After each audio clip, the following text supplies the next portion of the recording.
first of two meetings on this important subject. Under Committee Rule 4F, any oral opening statements at hearing will be limited to the chairman and ranking minority member. This will allow us to hear from our witnesses sooner and help keep members on their schedule. Therefore, I ask unanimous consent that all other members' opening statements be made part of the hearing record if they are submitted to the clerk by 5 p.m. today or the close of the hearing, whichever comes first. And hearing no objection, that is so ordered. I also ask unanimous consent that Representative Teresa Leger Fernandez, Representative Susie Lee, and Representative Dina Titus join the hearing to ask questions of the witnesses. Again, hearing no objection, that is so ordered. Without objection, the chair may also declare a recess subject to the call of the chair. As described in the notice, statements, documents, or motions must be submitted to the electronic repository at the following email address, hnrcdocs@mail.house.gov. Additionally, please note that as with our in-person meetings, members are responsible for their own microphones. So please do mute when you're not speaking, and members will be muted by staff only to avoid inadvertent background noise. Finally, members or witnesses who are experiencing any technical problems should inform committee staff immediately. And I will now recognize myself for a brief opening statement. So thanks again for joining us for the first of two meetings that we're having on Colorado River drought conditions and response measures. The Colorado River is often called the hardest working river in the West, and that's because it does so much for so many. The fact that we are meeting to hear testimony from more than 15 witnesses covering two separate days really speaks to this very fact. The Colorado River supplies water to communities across 7 western states, serves 40 million people from Colorado to California.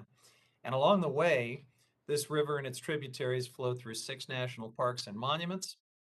Also, it supports a multitude of fish and wildlife, nearly 6 million acres of irrigated agriculture, and $1.4 trillion in economic activity every single year. Unfortunately, unprecedented drought conditions are now creating enormous challenges for this important river and for those who depend on it. In August, the Bureau of Reclamation made the first ever shortage declaration in the lower Colorado River Basin. And that, of course, is due to severe drought and low reservoir conditions, which have triggered reduced water releases from Lake Mead. These are actions, there are actions that were recently taken in the upper basin as well to slow declining water levels at Lake Powell. Water levels at Lake Mead and Lake Powell, the Colorado River's 2 largest reservoirs, have declined to lows that haven't been seen since those reservoirs were first filled, which understandably has drawn a lot of national attention and concern. After more than 2 decades of drought with no end in sight, it's clear, to most of us at least, that climate change is fundamentally altering the Colorado River. It's decreasing the amount of water available from this key river, which was already over-allocated. Climate scientists are telling us to expect hotter, drier conditions, even less water being available in the upcoming years. In fact, some scientists describe what we're now seeing in the Southwest as a long-term shift in climate called aridification that portends a multi-decade megadrought. Now, this is deeply concerning for tens of millions of people who depend on the Colorado River. It's particularly concerning for communities that already face water insecurity challenges, which have long affected tribal communities more than any other across the Colorado River Basin. And I should note that there are 30 tribal nations across the Colorado River Basin. Under the Winters Doctrine, which was first recognized by the Supreme Court in 1908, these tribes have significant legal rights to enough water from the Colorado River to secure and maintain viable homelands. And yet, tribes have been historically excluded from Colorado River management and decision-making.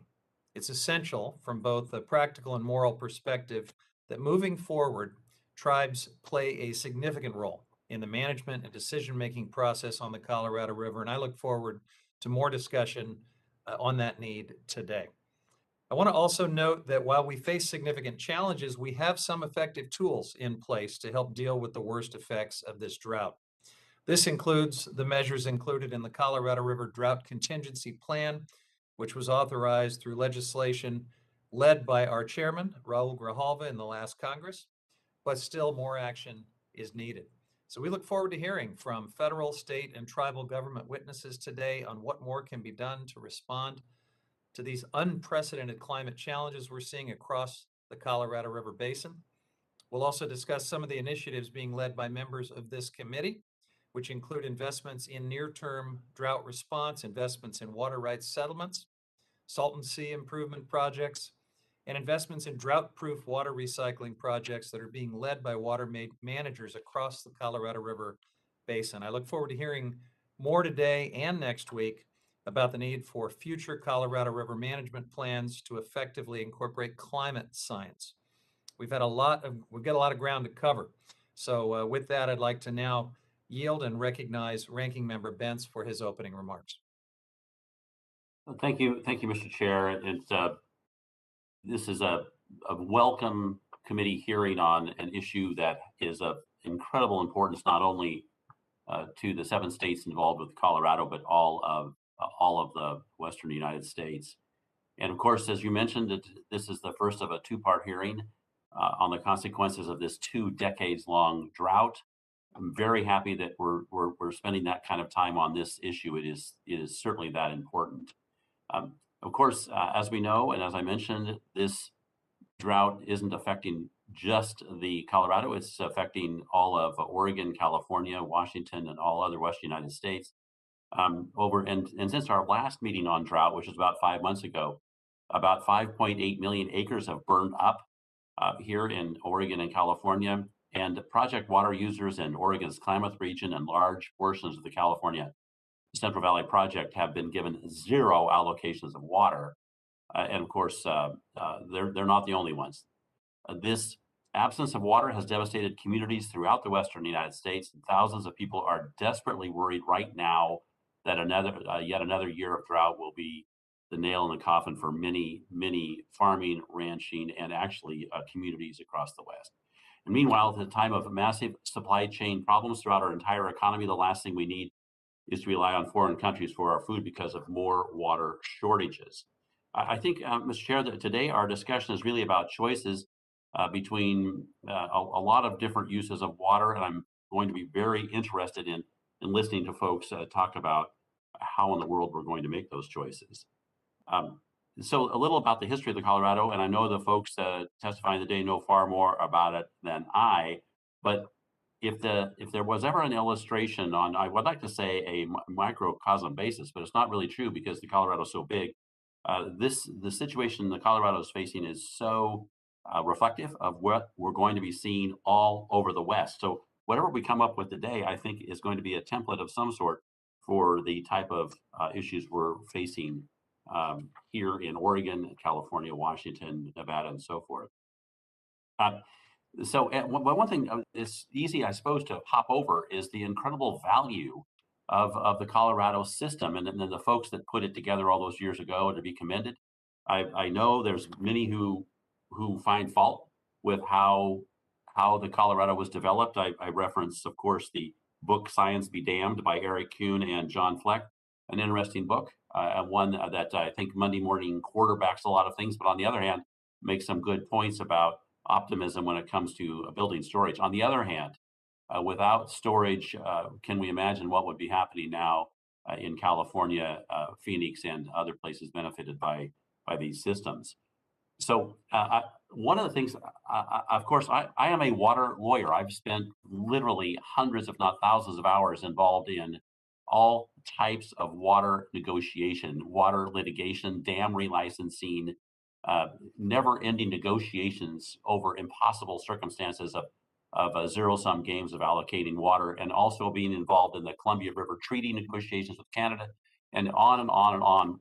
So today's hearing is so important and so welcome in many ways. I just wish it wasn't coming before us in such a period of fear that we may not have more water to deal with, and in fact, we'll probably have less.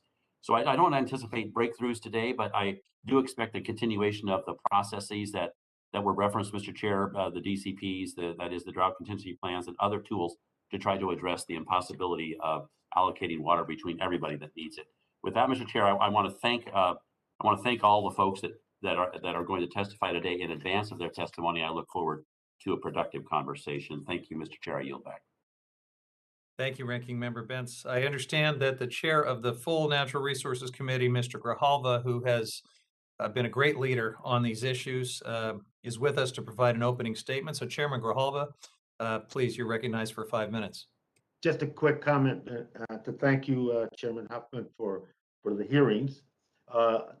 Vital discussion that your committee is not overlooking, and we all appreciate that. And all of us that represent that region appreciate that very much. And I want to just associate myself with your opening comments, Mr. Chairman. And I think we need a comprehensive initiative, and that's where you're going to deal with the Colorado River and to deal with the mega drought. And your point about I think is really important. I mentioned the watershed around the Colorado River, so vital to its life, and that needs protection as well, particularly around the Grand Canyon. And I appreciate this hearing very much. And you know, what we passed in reconciliation, Mr. Chairman, dealt with additional significant resources to deal with the question at hand here. Dealt with significant resources to settle, to have settlements with Indian nations regarding water, and to be able to have resources for infrastructure for tribal nations to begin to use, and be able to create viable communities themselves. And so that's where we're at. And I appreciate it, Mr. Chairman, and I yield back. Thank you, Chair Grijalva. We will now hear testimony starting with today's first panel, featuring federal and tribal government witnesses. Before introducing our witnesses today, I'll remind non-administration witnesses that they're encouraged to participate in the Witness Diversity Survey created by the Congressional Office of Diversity and Inclusion. Witnesses may refer to their hearing invitation materials for further information on that. Under our committee rules, please limit your oral statements to 5 minutes. Your entire statement will appear in the hearing record, however, and when you begin speaking, the timer will start counting down. It will turn orange when you have 1 minute left, and I do recommend that members and witnesses who are joining remotely use the grid view in WebEx here so that you can lock the timer on your screen. After your testimony is complete, please do remember to mute yourself to avoid inadvertent background noise, and I will allow all of our witnesses to testify before we begin questioning. So we'll first hear testimony from Ms. Tanya Trujillo, Assistant Secretary for Water and Science at the Department of Interior. The chair now recognizes Ms. Trujillo to testify for 5 minutes.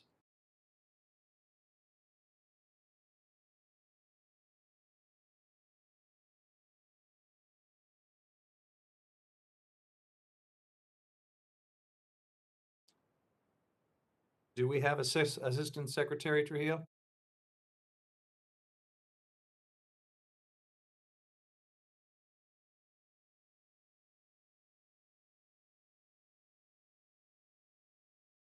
Let me just ask our staff if we are having some kind of technical difficulty. Assistant Secretary Trujillo, I believe you're muted, which you will not be the first offender in that regard. We've all done it, but if you could unmute yourself, we'd love to hear from you.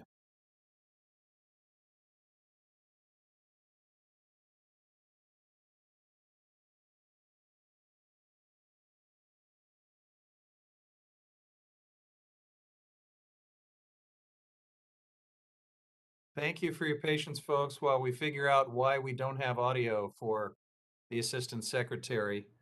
Tell you what, while we try to work the, yeah, do we have her now? It says *6 to unmute. We got you. Mr. Chairman, can you hear me? Yes. Hi, thank you. Hooray. Well, thank you. You're recognized for 5 minutes. Take it away. Thank you for your patience. Good afternoon. I'm Tanya Trujillo, the Assistant Secretary for Water and Science at the Department of the Interior. I am honored to be part of the panel today with some of our tribal partners regarding the ongoing drought conditions in the Colorado River Basin. And as you noted, it's also significant that the governor's representatives from all 7 basin states will be here today to testify as well. The Colorado River binds us together. We have a proven track record over the recent decades of being able to find ways to adapt to the changing conditions we are facing. It will be essential for us to continue to work together to develop additional innovative agreements to address the ongoing challenges. Climate change is real, and we are seeing the effects of climate change in the Colorado River Basin every day.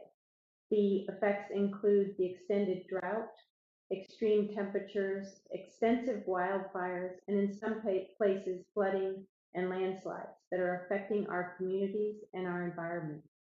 Now is the time to take innovative actions to respond to them. The Department of the Interior is committed to addressing the challenges of climate change in the Colorado River Basin by utilizing science-based innovative strategies and working cooperatively with diverse communities that rely on the river. We are working at Interior with our sister agencies and with states, tribes, and local entities to respond to the drought throughout the West and in the basin. Since January, we have been providing funding to over 220 different projects around the West, and we were able to recently reprogram $100 million to be able to be responsive to the drought conditions we are seeing through various programs that we have available. They include improvements to infrastructure and continued drought contingency planning efforts. We also received additional funding through the disaster relief bill. We are working to be able to get that funding out to the local and tribal communities as soon as possible. We appreciate Congress's continued support for these important issues. October 1st marked the first year, the beginning of the new water year across the West, and we are grateful for reports of initial snow in some of the states, in some of the areas, but we know that we are going to be starting out with a deficit. We are starting out with challenging water supply conditions in many of the basins facing situations that are significantly below average. In the Colorado River Basin, Lake Powell and Lake Mead are currently at historically low levels. As you noted, on August 16th, we announced the operating conditions for next year, and we announced the first tier shortage in the lower basin. We have worked collaboratively in this basin to plan ahead for these conditions, but we know we need to be continuing to do more. Interior will work to utilize the best available science and technical expertise and work collaboratively to help inform our decisions and work with our partners on our collective decision-making in the basin. We will continue to support additional investments and improvements to water infrastructure that include investments in new technology, and always emphasizing the need for continued collaboration on how we can best be able to meet the needs of the communities and allow them to utilize the federal resources that we have available. The testimony we will hear today will highlight the challenges that we face in many of our areas around the Colorado River Basin. We know to address the challenges, we will urgently need to build upon the existing tools that we have and to expand upon the work that we have done. That work helps us conserve water, protect the environment, preserve our hydropower resources, and operate our infrastructure efficiently. The progress that we have made has been accomplished through the strong partnerships that we have with the states, with the tribes, with the water users, and communities throughout the basin. We look forward to that continued coordination into the future. Thank you all for recognizing the importance of this issue and for holding the hearing today. I would be happy to follow up with answer any questions as a follow-up. Thank you very much. Thank you, Assistant Secretary Trujillo. I will now call upon Congresswoman Teresa Leger Fernandez to introduce our next witness. Thank you so much, Chair Huffman, for giving me this opportunity to participate in this important hearing and to introduce the next witness. You know, I'm really excited that two constituents from my beautifully diverse 3rd District in New Mexico are testifying today. Tanya Trujillo, thank you very much for your testimony, and Mr. Darrell V. Hill. So I've known Darrell V. Hill going back decades from when I served as General Counsel for the Jicarilla Apache Nation. At present, he is the water administrator for the nation, and among many roles, he's also the co-facilitator for the Water and Tribes Initiative in the Colorado River Basin. He's also chairman of Water is Life Partnership. He is truly a leader for communities seeking long-term water sustainability and equity. Thank you so much for being here today, Mr. V. Hill. We look forward to your testimony. Thank you, Mr. V. Hill. You're recognized for 5 minutes. Thank you, Chairman Huffman and Ranking Member Bentz and other members of the subcommittee. And thank you for the opportunity to testify about the drought situation in the Western United States. And I can't go on any further except acknowledging, of course, you know, my representative and Teresa Leger, a long, decades-long friend of the Jicarilla. And of course, my friend, Representative Melanie Stansberry, and also my friend and fellow New Mexican Assistant Secretary Trujillo. Thank you so much, you know, for the opportunity today, and it's so nice to hear you. And thank you, Teresa, for that acknowledgement. I really appreciate it. And thank you, Chairman Grijalva, for the opening statements as well. I'm here presenting this to you at the lovely in Durango, Colorado, at Fort Lewis College, where, as you may or may not know, has an enrollment of over 30% of Native American students. So a pretty special place to be at, to be able to provide this to you. I'm going to kind of paraphrase my testimony, since I know that it takes 7 minutes to read the whole thing. But as been mentioned before, my name is Darrell V. Hill, and I am an enrolled member of the Jicarilla Apache Nation. I'm also of Jemez and Zia Pueblo descent. My reservation is in north central New Mexico and extends from the New Mexico-Colorado border 70 miles south. My tribe has significant water rights in the Colorado River Basin, and as been mentioned, I've had the honor of being my water administrator, and thank my president, Edward Velarde, and my legislative council for continuing to trust and empower me to be able to speak on behalf of this nation in terms of something that's absolute importance to my tribe, which is our water rights and the spiritual value of our water rights. And again, you know, we say this all in the backdrop of understanding that this conversation is absolutely vital and important, and, you know, considering where we're at this moment in time, you know, not only with the situation with climate, but, you know, the geopolitical kind of conversations that are going on. So this is not only about important to the tribes, but as been mentioned before, it's important to the entire basin, the 30 sovereigns in the basin, and this country as a whole. I'm going to talk a little bit about, you know, about the past, present, and future role of tribes in the Colorado River Basin as we understand. My key messages is that sovereigns in the basin, tribes along with federal and state governments, need to be at the decision-making table. Tribes have senior water rights to at least 25% of the current natural flow of the Colorado River and have historically been excluded from decision-making or consulted only after decisions have been made. It is my sincere hope that the attention and the action of this committee represents the beginning of a new chapter in the management of the Colorado River, a chapter in which tribes are treated with the same dignity and respect and responsibility as other sovereigns in the basin. And I think it's really important to understand, you know, that tribes have lived sustainably in the basin for a millennium and continue to do so today, despite Mother Nature's challenges, colonization, systemic strategies to terminate, exterminate, and assimilate the indigenous people of this country.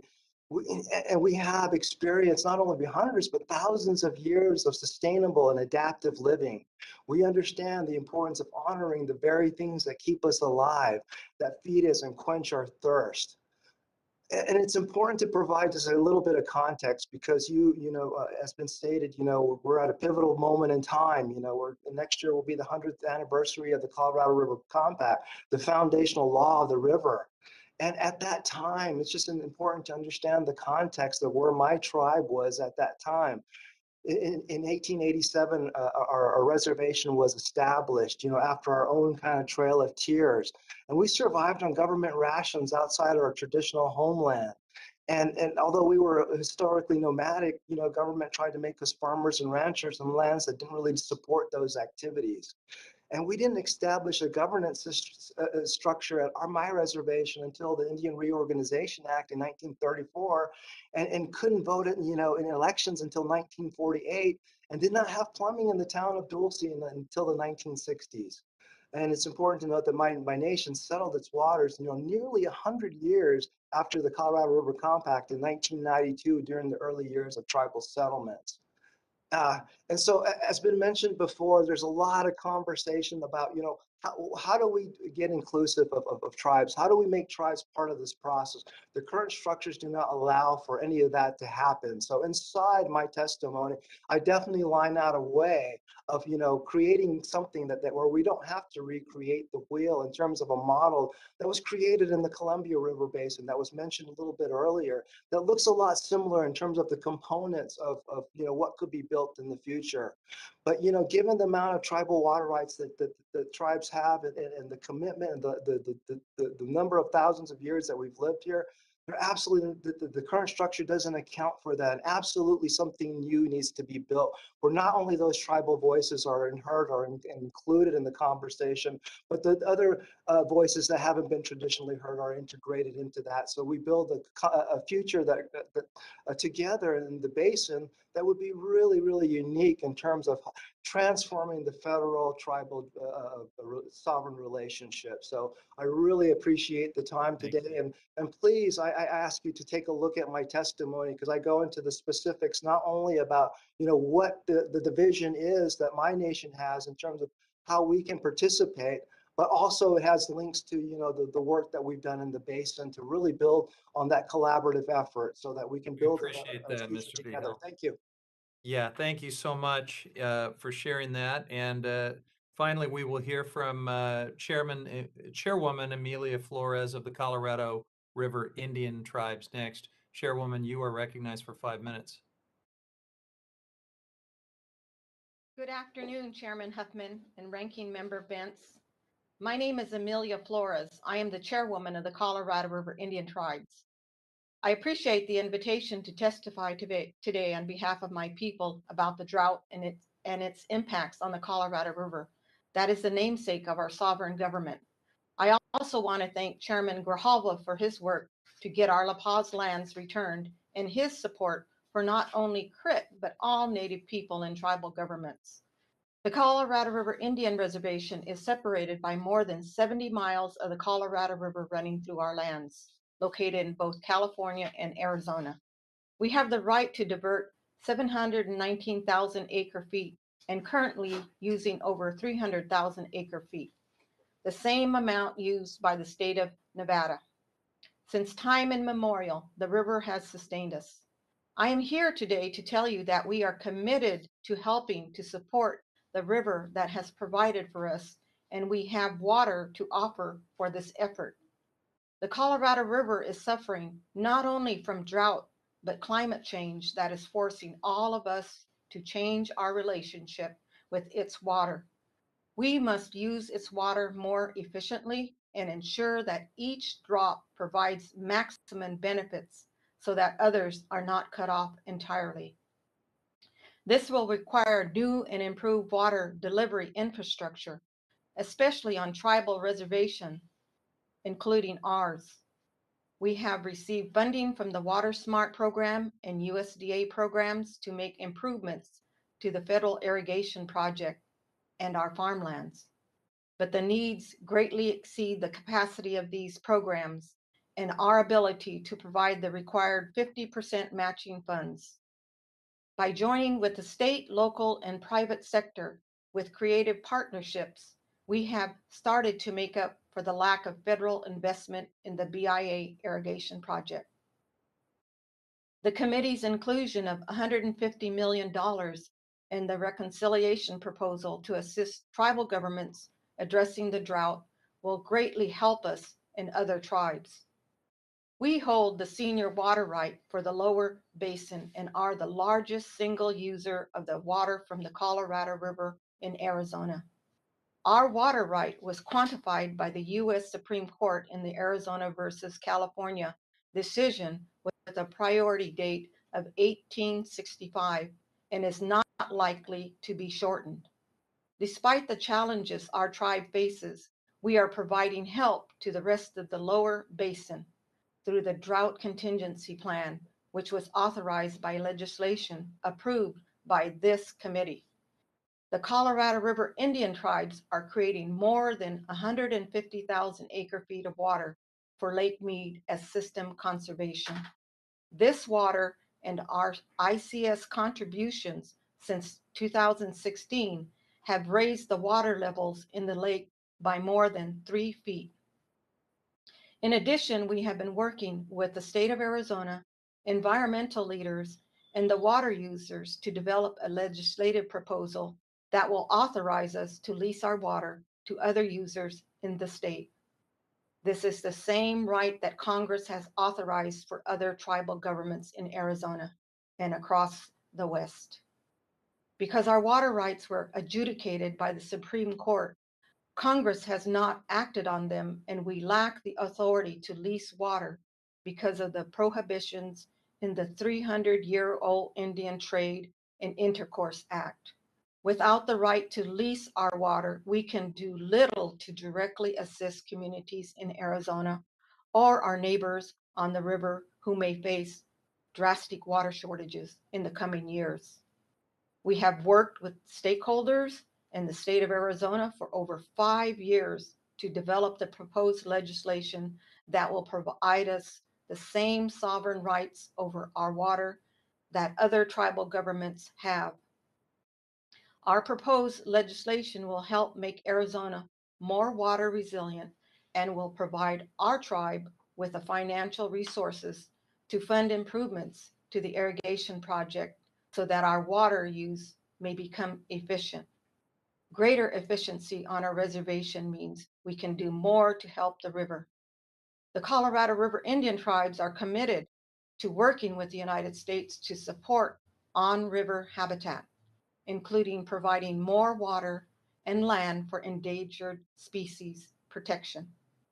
Our legislative proposal will also permit us to lease secure water supplies to third parties, including municipalities on the river and those served by the CAP that are facing shortages.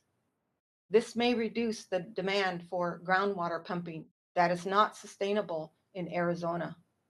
Our first priority water right can be diverted directly from the Colorado River with little to no risk of reduction during shortages and will limit the need for new or additional water delivery infrastructure.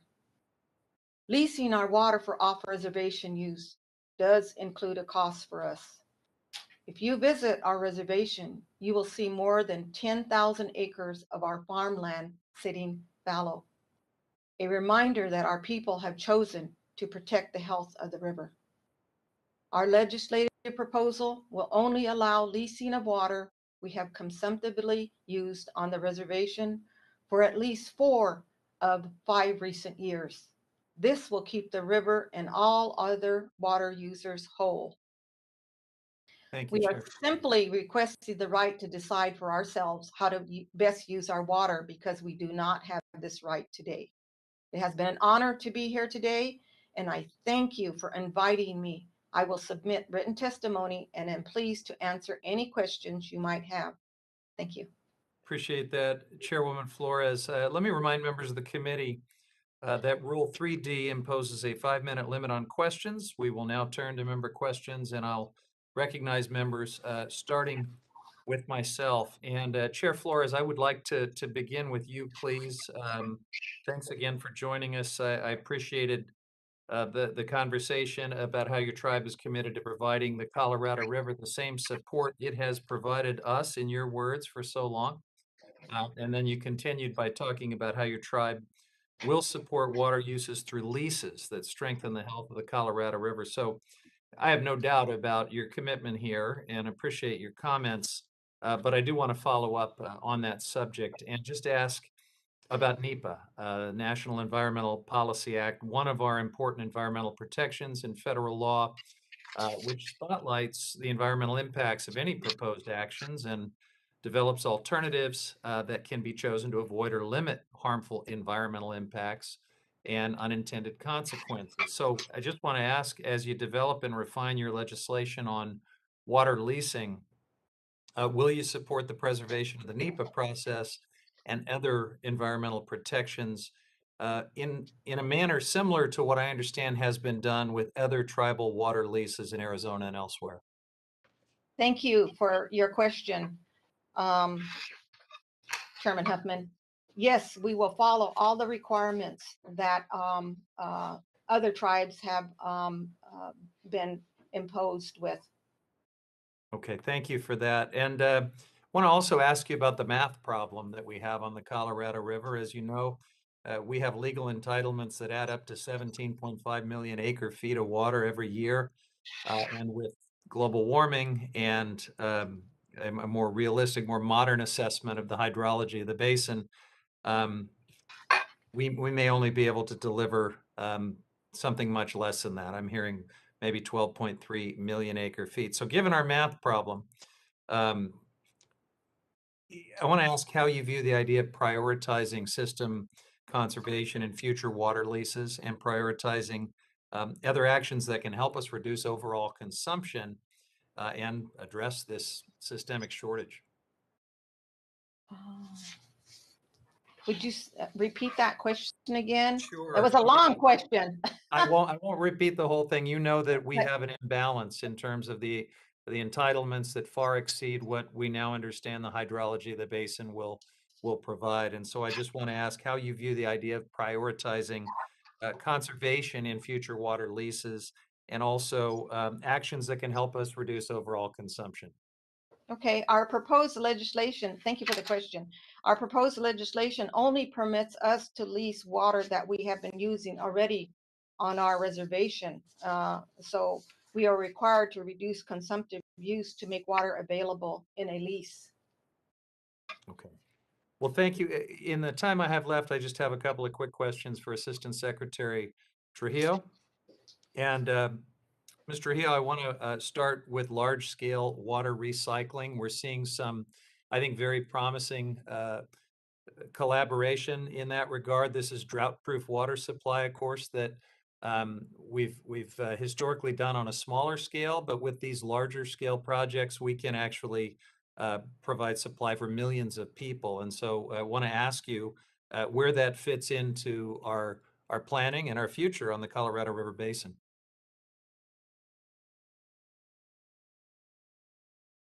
Okay, thank you. We have a system for unmuting. Yes, we're making progress. Water recycling is a very important component of our portfolio, and the new authorization proposed in the infrastructure package will be very helpful. I think it does represent a good opportunity to continue that collaboration that we've seen among the states, to continue the partnering between the federal government and the local entities who are doing so much on the ground. And we're going to have to do conservation in every state going forward to help continue to address the conditions that we see. Thank you for thinking proactively about that issue. Thank you. And in the limited time I have left, could you just speak quickly about Salton Sea Restoration? Why is this important, not just in California, but for other basin states? Yes, thank you for recognizing the importance of the Salton Sea. I formerly lived and worked in California and dealt with issues at the sea firsthand. I met as recently as yesterday with representatives from the Imperial Irrigation District, and stability at the Salton Sea helps create stability with respect to the interactions within California, which also helps create stability with the other states and with our government. It was great to see support from the representatives in Arizona recently for additional Salton Sea funding and support, and I know the Upper Basin states have similarly in the past reached out and supported those efforts as well. So I think there is a recognition of the importance in a very broad context. Thank you very much. Representative Benz, Ranking Member Benz, I see you back on the screen. Are you ready to go? I'm ready to go. Excellent. You're recognized. Thank you, Mr. Chair. Madam Assistant Secretary, the situation, I know you're familiar with it, in the Klamath has led this year to a choice between in-stream interests on the one hand and farmers on the other, and the farmers lost. Here in the Colorado, we see that the same we can see the same situation approaching, and I think it's only been through incredible amounts of hard work by the folks in that basin to avoid such a stark choice. But let's assume the worst, and I hate to do so, but let's assume the worst. And when it comes to the future of there are endangered species on the Colorado, tell us, if you will, what you think the outcome would be if it came down to the 4 endangered species on the Colorado on the one hand, and the out of stream water users on the other. Tell me, will the same thing happen on the Colorado that's happened on the Klamath? I can be thank you for that question. And as you noted, we have had tremendous challenges in the Klamath Basin. I know we've been in close coordination with your office, and I know how important the issues are to you. And I think we've been working very, very hard to try to balance several competing demands for insufficient water supplies. We saw the worst drought ever this past year, and it was a horrible situation to be in. The Colorado River Basin can be a good model for continued coordination, including with respect to these kinds of to the endangered species challenges that exist. There are 3 different recovery programs in the basin that have a wide range of support from the water users, from the environmental communities, from the tribes, from our federal team as well. And so we have a strong record to be building from in the basin. And I think it's a good model that we can use in other contexts as well. Appreciate being part of these conversations. Thank you, Madam Secretary. I just want to say thank you for the work that the Bureau has done in trying to help in an extraordinarily difficult situation. What I'm really trying to call out, though, is the very high probability that we are going to see this happen again and again as we look into this very, very water short future. And so what I am hoping that we will be able to do is address the Endangered Species Act in a way. I think you kind of alluded to it when you said people are working together to try to figure out how to make these things work. The kind of all or nothing zero-sum game that we see in the Klamath, though, when it comes to water, I don't think is the proper future. I think the proper future is one where we figure out a way of trying to make sure everybody gets something in these situations, as opposed to cutting everybody off, as did happen in the Klamath. And the reason I bring this up is because people are suffering so greatly from this. I mean, the damage, even notwithstanding your excellent efforts in trying to help people out. And so I'm just saying that's why I welcome this conversation today, because I see the same thing coming on the Colorado as that we had to deal with in the Klamath this year, and I'm just so wishing that we don't have to deal with it again. And forgive me for going on like this, but it's such an important thing to the people in my area, and not only my area, but the Central Valley Project of California. So having said that, I'm going to shift over to Chairwoman Flores for a second. You mentioned, Chairwoman, that the Colorado River Indian tribes have worked with stakeholders and the state of Arizona for over 5 years to develop the proposed legislation your testimony highlights. What, in your opinion, are the major barriers to actually having the content of that bill happen? The major barriers for our legislation bill is just to get everybody on the same page, and we have done that. We have been over the past 5 years having meetings and having a voice. And not having a voice was one of the barriers. So now we do have a voice, and stakeholders and other entities are recognizing us, and they see our water and our first priority water rights, and they see that we have been participating in the pilot programs of following our lands, and we have been committed and have held our end of the bargain by keeping the water in Lake Mead with the pilot program, and also with the DCP. We were welcomed and to join in and be a part of the solution, and not a hindrance in saving the river. And again, the river has always taken care of us. We need to take care of this river.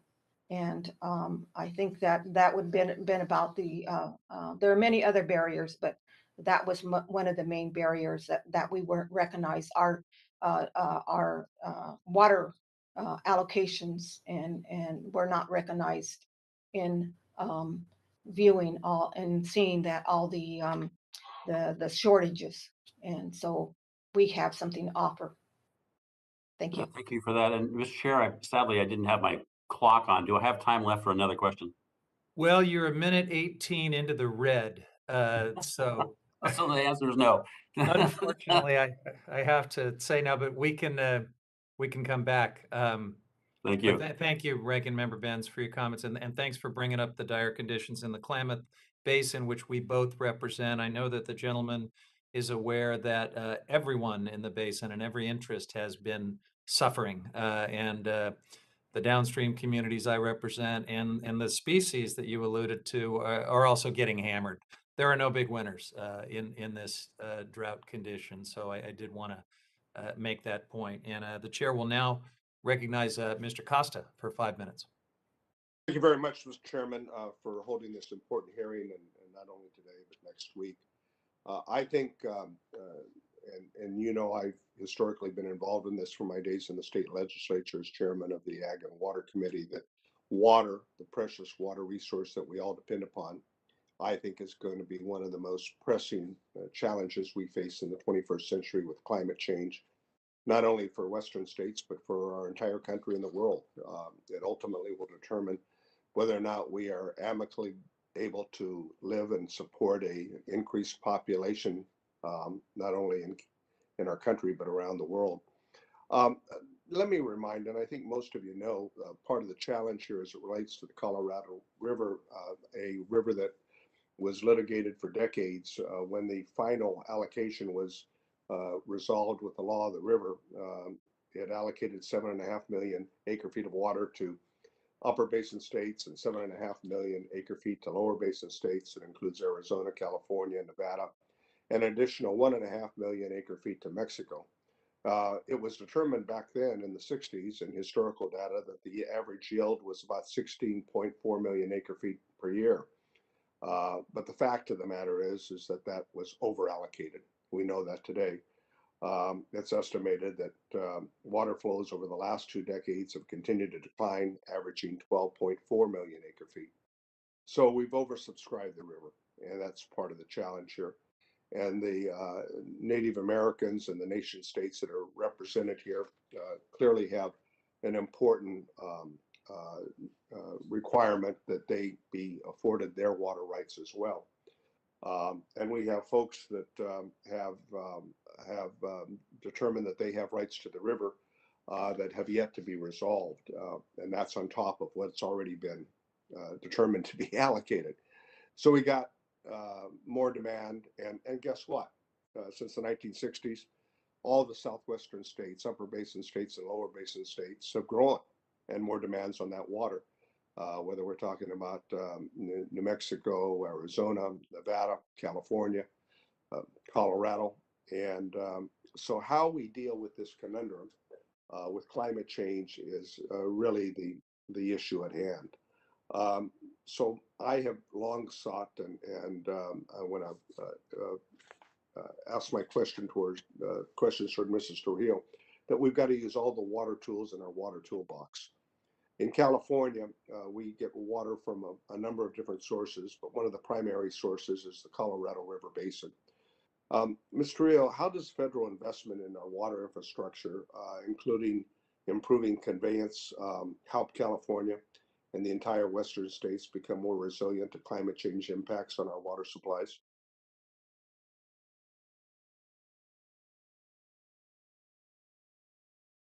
Thank you. Thank you, Congressman. The muting comes from your guys, so we got it figured out. Thank you. As long as the chairman gives me the 10 seconds that you were muted. That's a deal. Being pretty generous today, Jim. Thank you, Representative Costa, for your leadership on these issues. And from the federal perspective, the investments absolutely make a difference with respect to the water supplies. There's a strong connection between the stability that we're seeking to achieve in the Colorado River Basin and the other sources of supply for California. That's a clear recognition that exists. Our infrastructure proposals include investments in modernizing the aging infrastructure that we have, in developing more water recycling and more innovative technologies to more efficiently use water, and in basic investments in conservation throughout the basin. No, and I'm a big supporter of that. I've only got about 45 seconds left. I know you have your interagency drought relief working group and your national drought resilience partnership as a part of the water sub-cabinet meeting. And, you know, we in California with our multiple sources are looking at ways, and I'm working with the chairman, to better reinforce our own conveyance facilities and provide ability to reduce the amount of evaporation through the use of solar power and other means, because to the degree we can use these conservation tools, not only to improve our species, but improve water for our farms and our farm communities with these extreme drought conditions. We'll talk more about the money, but I think in the next hearing, I would like to know how you are going to, through this various water sub-cabinet effort, allocate these funds and how we can work with you so all of the different states that are impacted by the Colorado River, including California, can participate in the allocation of these funds, because they're desperately needed during the extreme droughts. And I want to thank the chairman and the subcommittee chairman, the full chairman, during the reconciliation period, we were able to add another $500 million for drought relief purposes.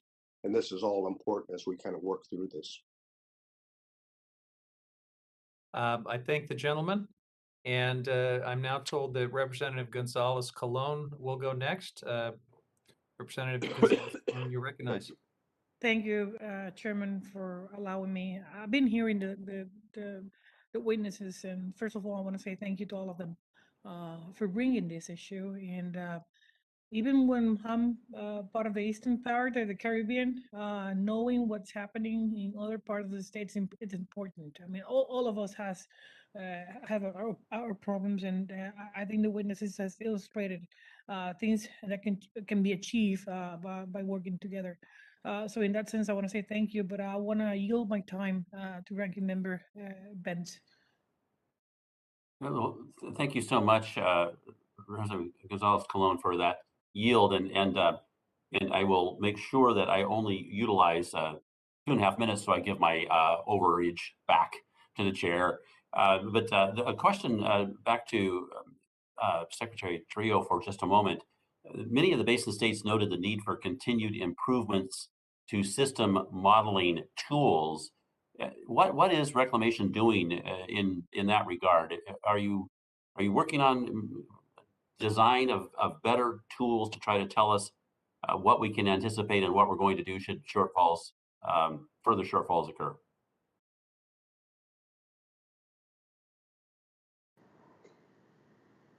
Thank you, Representative Benz. We absolutely are continuing to work to develop the best available information that we can utilize for our own decision making, but also to have available for the communities and the water managers around the West, including in the Colorado River Basin. We work closely with our other federal agencies at NOAA and the Weather Service and the Forecast Center to be able to have alignment in the information we are providing. We have excellent technical staff at Reclamation who strive to communicate very effectively with the affected folks that are working on these issues. Thank you for that. And with that, Mr. Chair, I'm going to yield back, and I hope now we are even. And I'll stick within my 5 minutes the next time around. And thanks again to Congresswoman Gonzalez-Colon for the yield. I thank the gentleman, and yet order is restored, and that is much appreciated. I believe Mr. Soto is next on our side, so the gentleman from Florida is recognized. Thank you so much, Mr. Chairman. Coming to you from what is generally Florida rich in water country, although our aquifer definitely has some stresses on it. We are very proud of the $8.3 billion that's in the Build Back Better Act to help with Western water issues. And Chairman, I noticed that you needed a little extra time, so I wanted to yield to you if you would so want it the remainder of my time. I wish you would yield some of your water to California, but whenever you want to fund that cross-nation pipeline of water from the east to west coast, we have more than enough, more than we want. But that's Mr. for Soto, another day. there are people who still talk about that kind of thing. I don't think it's ever going to be feasible, but I appreciate the thought. No, I do not have further questions in this round, so I appreciate the courtesy. Then I yield to Mr. Costa the remainder of my time, Mr. Very Chairman. good. Mr. Costa, you're recognized. Very much, Representative Soto, for that opportunity, and Mr. Chairman as well. Ms. Trujillo, I'd like to get back to what I was area we were discussing earlier. In the fiscal appropriations for 2022, we have water-related resources at 1.7 billion plus, and that not only deals with the president's request, but additional funding from fiscal year 21. The total, I guess, comes to 1.95 when you add the numbers up. And then the bipartisan infrastructure bill would add to that another 5.35 billion, 1.1 for water storage, 3.2 for aging infrastructure account, which I hope we can use some of those funds to deal with the challenges we have in California and repair projects that are identified under Reclamation's assessment management report. And then for local communities, I mean, we have so many communities, whether they're Native American communities or small rural communities, whose drinking water doesn't meet with state or federal standards. How quickly do you think are we going to get that money out? And of course, that doesn't mention the reconciliation monies that I spoke of earlier, and I don't know how much that's going to be, depending upon what happens with reconciliation, obviously. But what's the strategy that the Bureau has for dealing with getting these monies out as quickly as possible where it's most needed?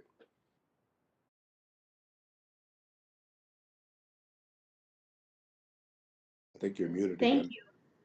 Thank you very much for the support from Congress for these important issues. And the short answer is that they are building upon our existing programs. So we have a very efficient way of getting the additional funding out to the communities. We're building upon the programs that we have. We have backlogs. We have additional requests for funding that we can easily cycle into. And I think that was working in coordination by design for how some of this came together on purpose.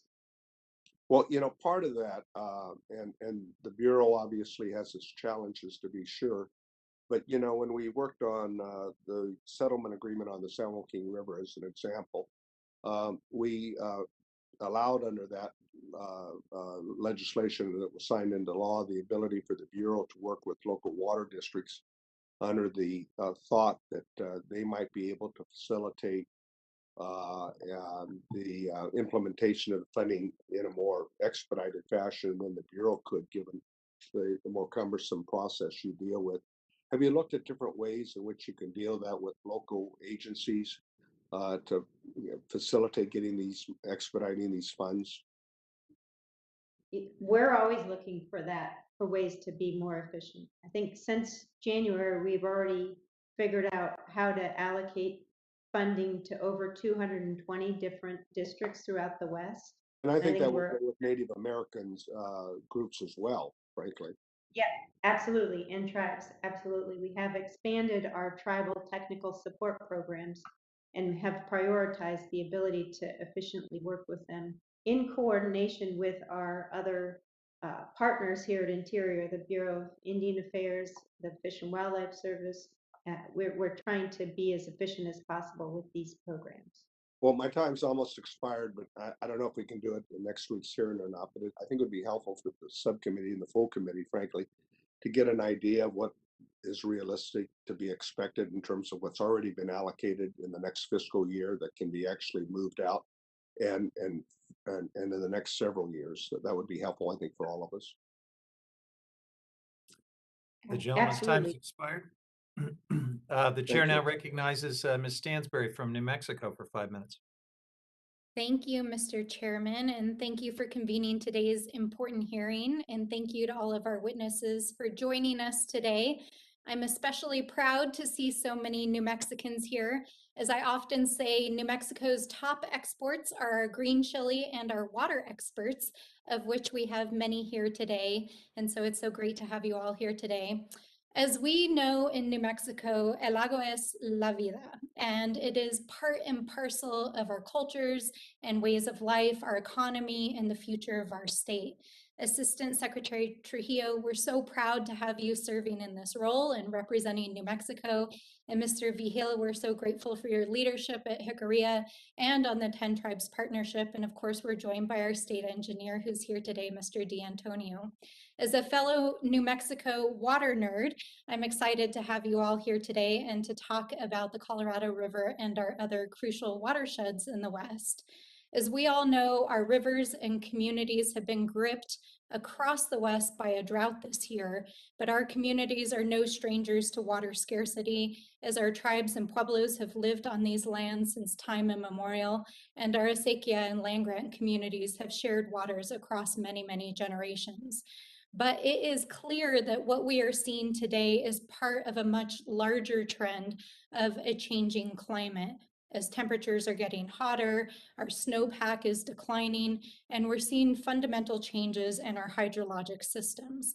And nowhere is this more visible than in New Mexico, where our communities have faced historic drought conditions this year at the same time that our state has had the largest number of disaster declarations due to flooding and wildfires this year.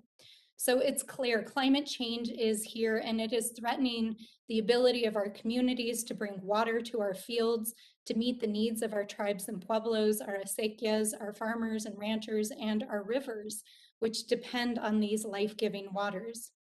While the Colorado River is being strained by these changes, we also are seeing historic partnerships in the basin, led by many of the panelists who are joining us here today, that are helping to bring transformational change to the management of this system. And these partnerships are crucial not only to the communities in the Colorado River, but to the Rio Grande Basin that flows through my district, which depends on water transfers from the Colorado to meet the needs of our communities and our endangered species. So as we look to the future and managing these river systems in a time of climate change, we need to continue to leverage these collaborative partnerships, to invest in the best monitoring science and technology that we can, to invest in modernizing our infrastructure and operational requirements, and ensure that our communities have a seat at the table and are helping to direct the decisions that are made about those water systems. And I believe our job as lawmakers is to make sure that we are putting into place all of the changes that are necessary to empower our communities by passing transformational water policies, working to protect our tribes and pueblos, trust and treaty responsibilities and water rights, investing in our water management agencies, investing in resilient infrastructure as we're doing in the Build Back Better Act and Bipartisan Infrastructure Act, investing in our water science and data and technology, and protecting those rivers. That is our charge as public servants and caretakers of these sacred waters. And with that, Mr. Chairman, I'd like to use a little bit of my remaining time to ask Assistant Secretary Trujillo, you've worked across the West in the Colorado, the Rio Grande, and many of our rivers for many, many years. Can you please share with us what you think Congress can do to help lift up the best of these collaborative watershed efforts and what we can do to best support your work?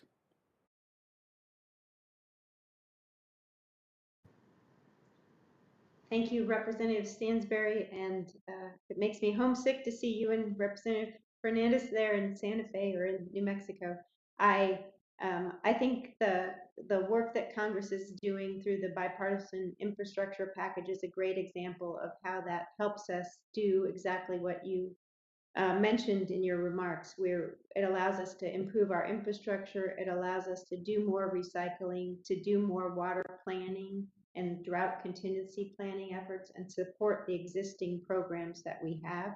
And I think the underlying emphasis on sound science is exactly the way that we want to continue to be doing business in the Colorado River Basin and in a West-wide context as well.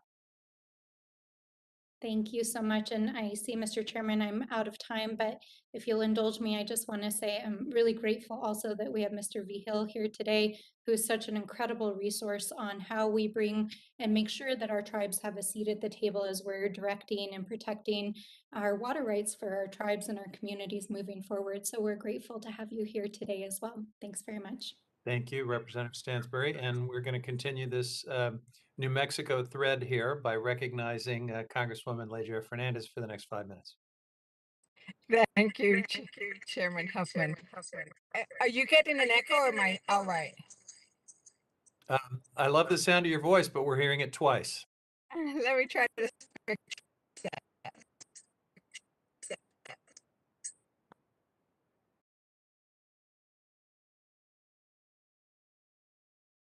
Okay, is this better? Yeah, the audio, there you Can go. you hear me? Sounds pretty clear. Okay, Go great. right ahead. Sorry about that. I heard the thank you to our witnesses.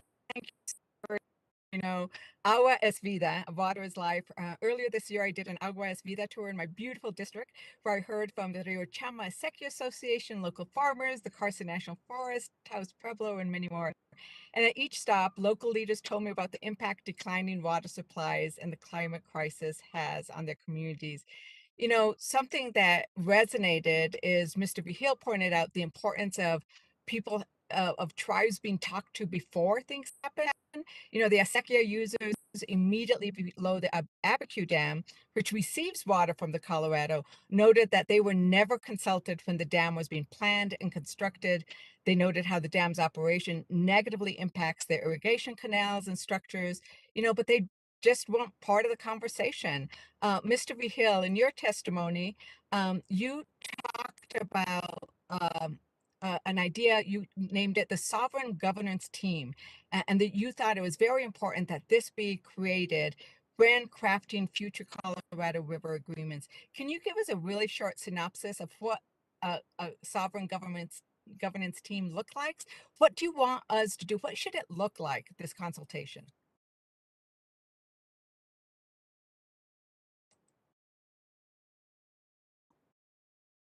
Did I go mute again? Shucks. No, it wasn't you, Representative. It was me. I'm sorry. Thank you so much for the question, and thank you for the acknowledgement. And yes, I mean, yeah, and it's really important to understand, Representative, that right now there is no formal institutionalized inclusion of the 30 tribal sovereigns into the policy-making process as it exists. And so we have to rely on either our state sovereign or the federal sovereign to represent our tribal water interests. And we've really built a foundation of understanding, I think, particularly in the Colorado River Basin, in terms of the absolute need for tribes to be at that sovereign table with the federal government and the state sovereign to make policy for the future of the Colorado River, because the current policy isn't inclusive of that formally. And no matter how much you want to engage in the conversation of inclusion, the structure doesn't allow for that right now. And so when we're talking about drought and drought response, yes, we can be a part of that conversation, and it's in our DNA about how to live sustainably and how to practice adaptive management through our culture. But for us to be able to participate meaningfully as we should, there needs to be a structure for engagement, and there's not one that exists now. So no, why not use the template of something that was already created and seems to have worked to a large extent in terms of creating a table for sovereigns to engage. And this would do a whole number of things in terms of forwarding policy in the Colorado River, where we need to start thinking about a culture and behaviors of dealing with the less of a resource and how we're going to equitably apportion that resource, as it's already been stated. So thank you so very much. I wanted to get two quick questions in for our other Nuevo Mexicana. As you know, the Navajo Gallup Water Supply Project runs through my congressional district. It helps the Jicarilla Apache Nation, Navajo City of Gallup, and other surrounding communities. And I'm going to put this together with also other pipelines, because what we have is, as those pipelines and finishing them has been delayed, and when we don't have the authorized spending level that is needed, we no longer have enough money. So I wanted to ask you and the Bureau would be committed to work with me and the Jicarilla Apache Nation, the Navajo Nation, and Gallup on amendments to the project's authorization so we can take advantage, not take advantage, we can make sure that we recognize the true costs. And also, we are going to have to make sure there's additional groundwater wells to supply communities until the project is complete. So I'm hoping you'll be open to working with us on getting that done.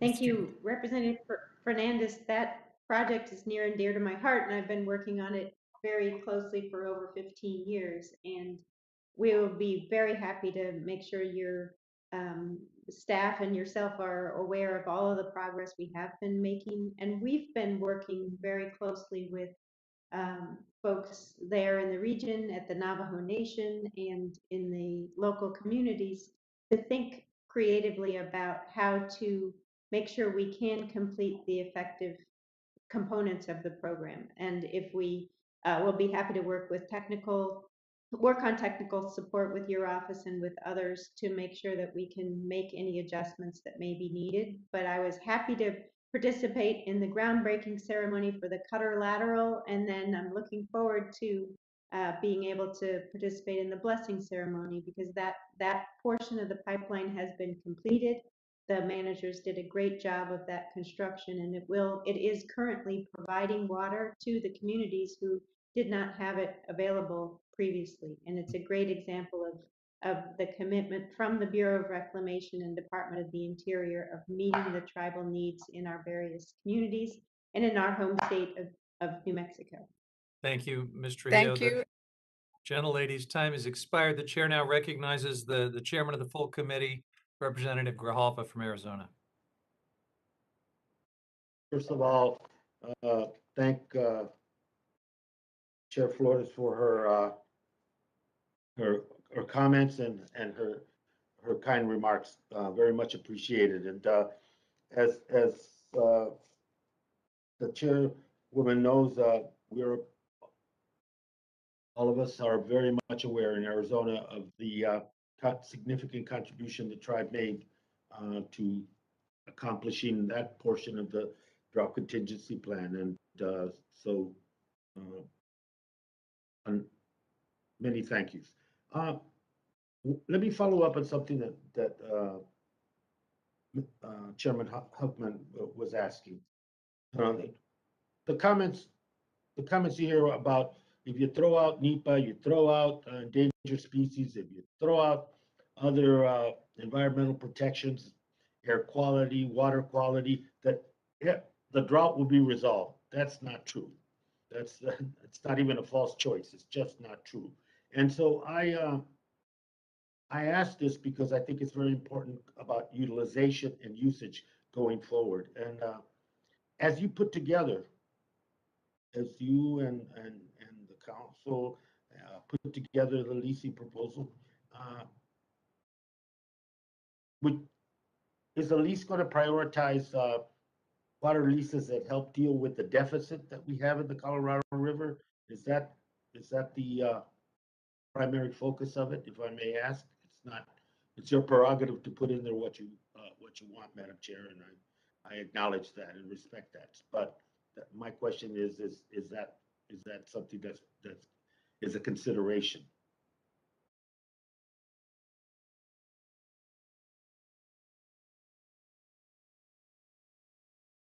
Do we have the chairwoman? Yep. Thank you for the question, Chairman Grijalva. We want our sovereignty protected to use our water as we decide. Right Okay. now, we don't have that that authority to use the water, and we're seeking to lease our water. We can only use our water on our lands, our farmlands. Um, but our tribal members decided in a referendum that they do not want to make multi-generational commitments of our water for new development. We are finally free from the long-term BIA land leases and do not want our water to be committed to in the same way. We are committed to saving the river and helping our neighbors and overall environment. So we want the authority to decide again for ourselves how to use our water, which is the same authority other tribes in Arizona have. And we have the water to do so.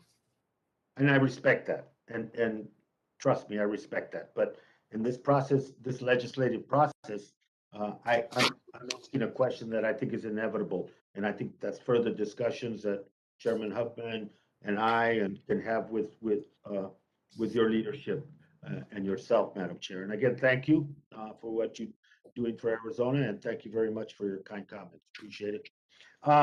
Thank you.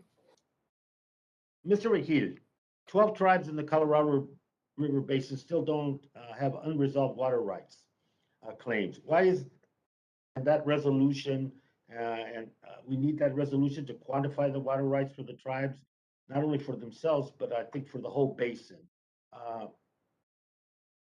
Talk about that. It's not more of a statement than a question, but what I mean is that that's pretty obvious. Those have to be closed.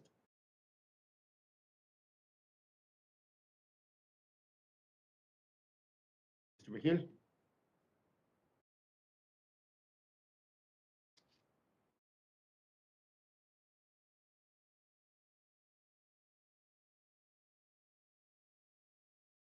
Mr. Vihil, you're muted. Sorry about that, Chairman Huffman. I'm very sorry. Incredibly good question in terms of the tribes in the basin who don't have quantified or haven't settled their water rights yet.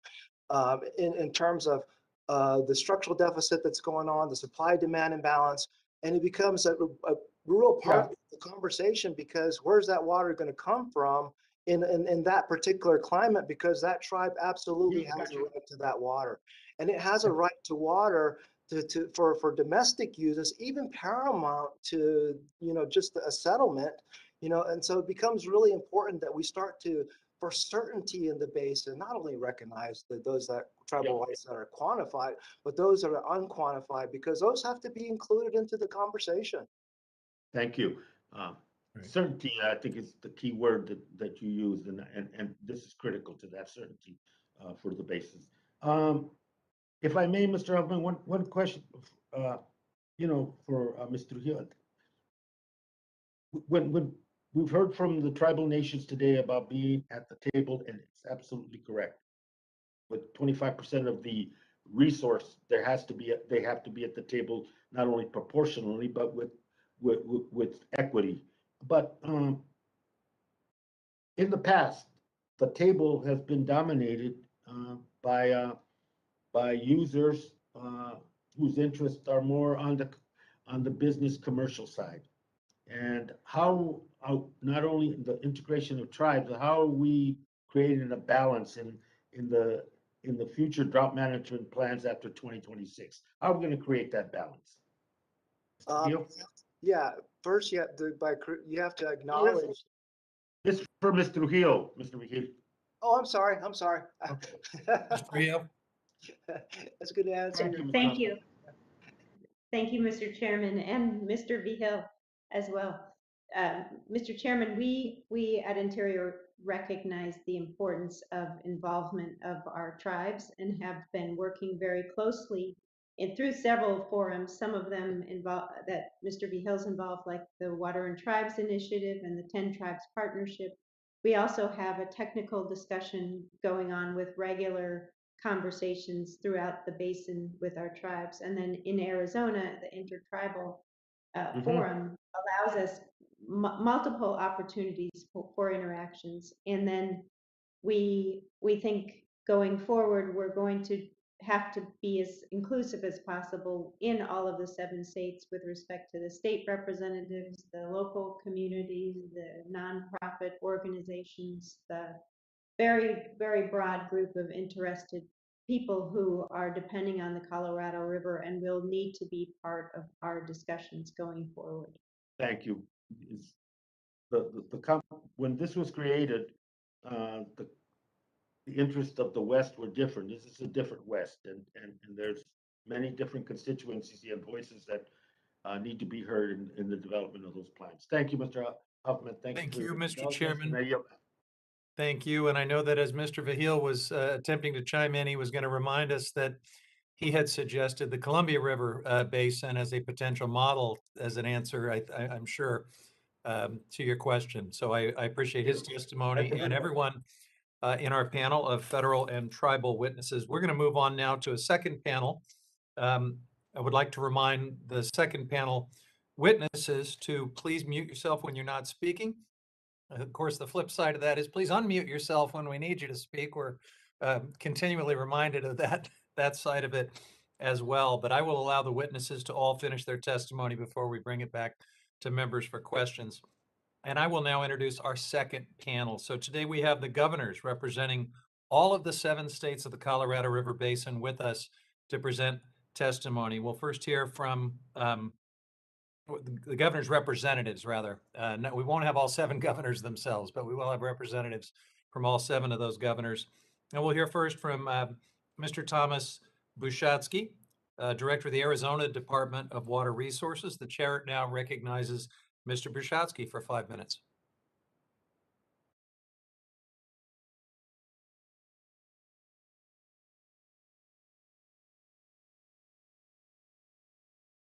And you are muted, Mr. Bushatsky.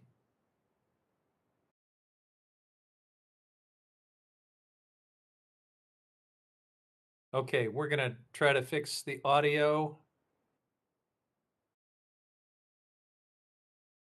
Let's give this just a moment. We can have Mr. Peter Nelson from the Colorado River Board of California ready on deck if we can't get the audio fixed for Mr. Bushatsky. Chairman Huffman, can you hear me now? There you go. We've got you loud and clear. So thank you for providing me an opportunity to testify today on behalf of the state of Arizona. I have also submitted written testimony. A 20-year drought and climate change have had devastating impacts on the Colorado River. In 2022, Arizona will lose 18% of its total Colorado River entitlement. Impacts to agriculture, tribes, and municipal water users will result, but Arizonans have come together to provide financial resources and wet water to partially mitigate those impacts. The likelihood of future deeper cuts is high, and in 2023, Arizona may lose an additional 80,000 acre-feet, and mitigation for those reductions is unlikely. In August, projections of Lake Mead levels triggered a consultation provision in the Lower Basin Drought Contingency Plan. The robust actions we have taken to date are not enough. Arizona, Nevada, and California have been meeting and are looking to do more. Additional actions to protect Lake Mead fall into 2 categories: mandatory cuts or additional conservation. Arizona's goal is conservation and not greater cuts.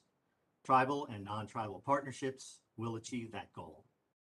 Over the last 2 decades, we have learned valuable lessons from managing the Colorado River, and they include, first, be vigilant in monitoring the hydrology and projected reservoir elevations. We must have data and modeling products produced by the Bureau of Reclamation, who possess the best available science. 2, achieve outcomes to equitably share the benefits and risks attendant to the Colorado River system. 3, adhere to an ethic of collaboration among the states, Mexico, the United States, tribes, and other stakeholders. 4, recognize that we are connected from Wyoming to the Sea of Cortez. 5, incentivize actions that conserve water in Lake Mead. 6, resources from the United States and its agencies must be tools in the toolbox. And 7, continue state participation in formal discussions with Mexico. As I mentioned, Arizona tribes are key stakeholders in Colorado River management.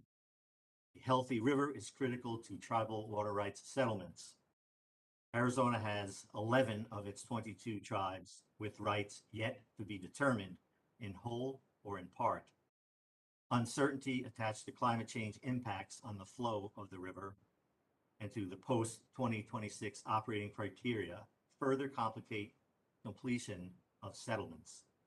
But it is important to the state that those tribal claims be settled. In conclusion, drought and climate change are presenting challenges that are likely to increase over time.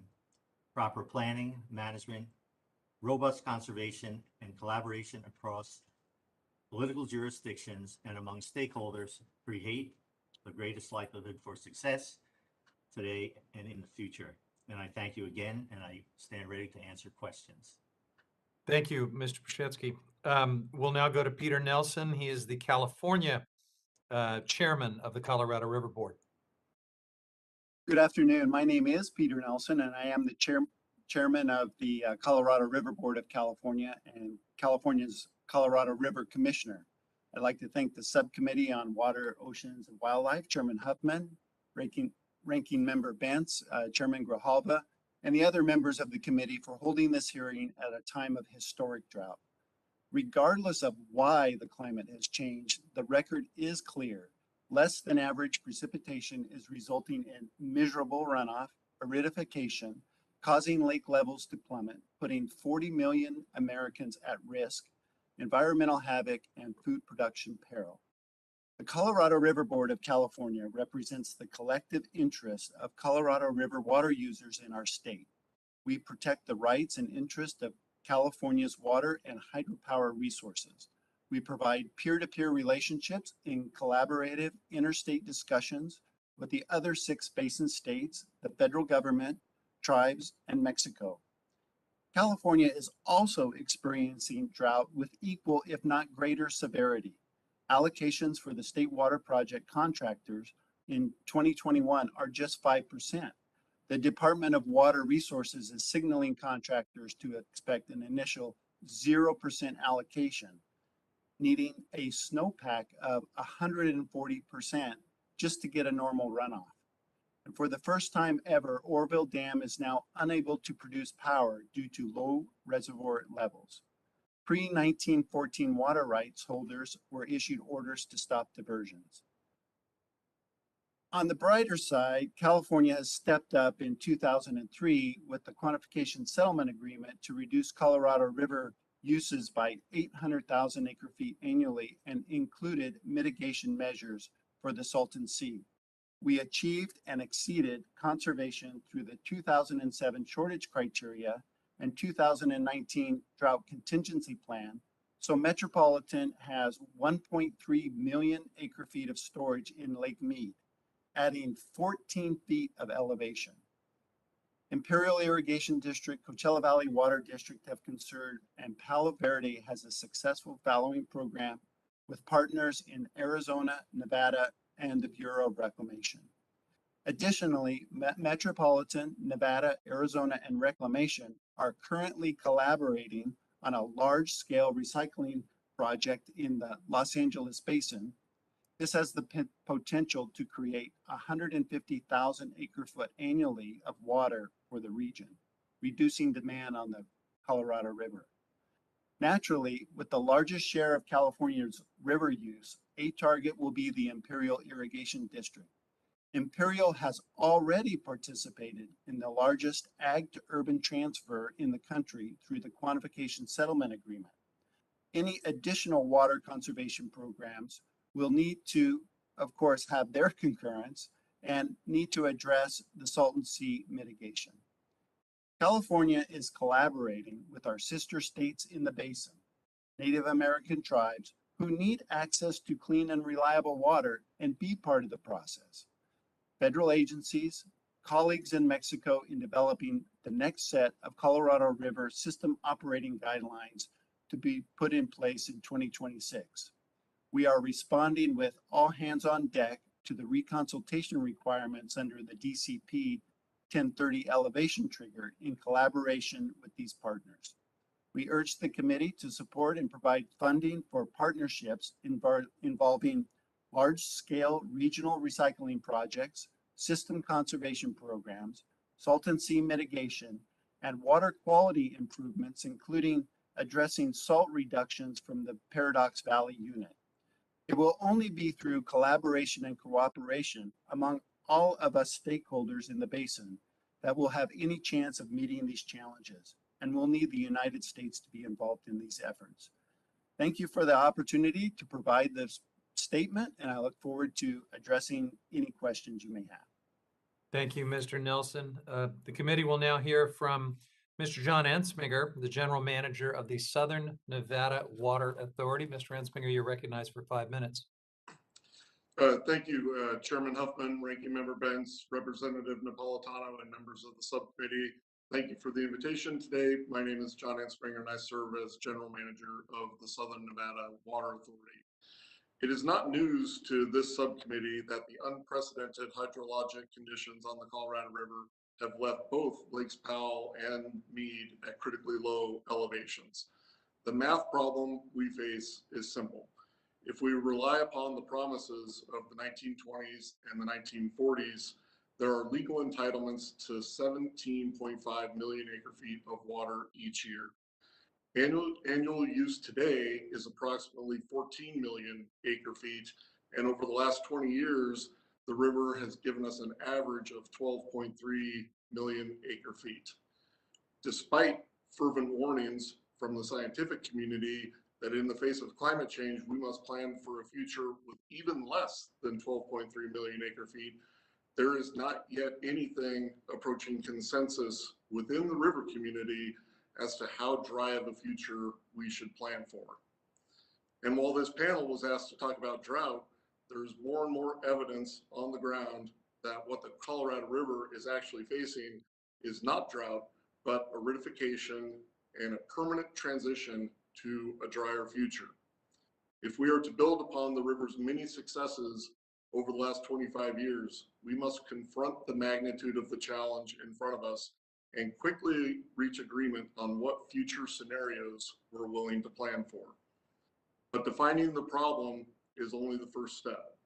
We must develop additional supplies, pursue aggressive conservation, and make investments in technologies and tools that show promise in helping us achieve both. The agricultural and municipal sectors must work together, and to that end, research is underway to test the effectiveness of drip irrigated alfalfa projects in Arizona. But the learning is slow, and the pace of engagement between urban and agricultural water users must be accelerated. As we work on our long-term goals, we must also recognize that the only near-term management strategy for protecting critical Lake Meade elevations is reducing use. Southern Nevada has invested billions of dollars in water conservation and infrastructure, but Nevada represents a mere 1.8% of the river's allocated flows. Continued efficiency must become a commonplace philosophy throughout the basin. We must also develop additional supplies. Metropolitan's Regional Reuse Project represents a long-term supply option for the lower basin, and we continue to urge the passage of the Large-Scale Water Recycling Project Investment Act. Cooperative regional projects of this kind represent the best hope for adding new supplies into the lower basin. Our progress towards sustainable solutions depends on partnership and well-coordinated action. But the river community is at a crossroads. We have a simple but difficult decision to make. Do we double down on the promises of the last century and fight about water that simply isn't there? Or do we roll up our sleeves and deal with the climate realities of this century? Thank you for the opportunity to testify. I'll be happy to answer any questions. Thank you, Mr. Ensminger. Up next is Ms. Rebecca Mitchell, the Director of the Colorado Water Conservation Board. Ms. Mitchell, you're recognized for 5 minutes. Thank you, Chairman Huffman and members of the subcommittee. Thank you for the opportunity to testify today. I am Becky Mitchell, Director of the Colorado Water Conservation Board, and as Director of our state's water policy agency and Colorado's negotiator on the Colorado River, I want to share my insights on the impacts of drought in Colorado and Upper Basin state and the factors that impact our relative water supply security from an interstate perspective. The entire Colorado Basin has been impacted by drought, but those impacts have been felt differently in the Upper Basin and Lower Basin because of where Lakes Mead and Powell sit. Both of these large reservoirs are above Lower Basin water uses and below Upper Basin uses. Having these large reservoirs above them has meant the Lower Basin has had some certainty in their water deliveries.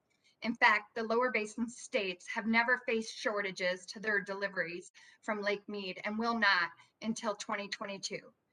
In contrast, the Upper Basin, in the Upper Basin, we have taken shortages nearly every year for over 20 years.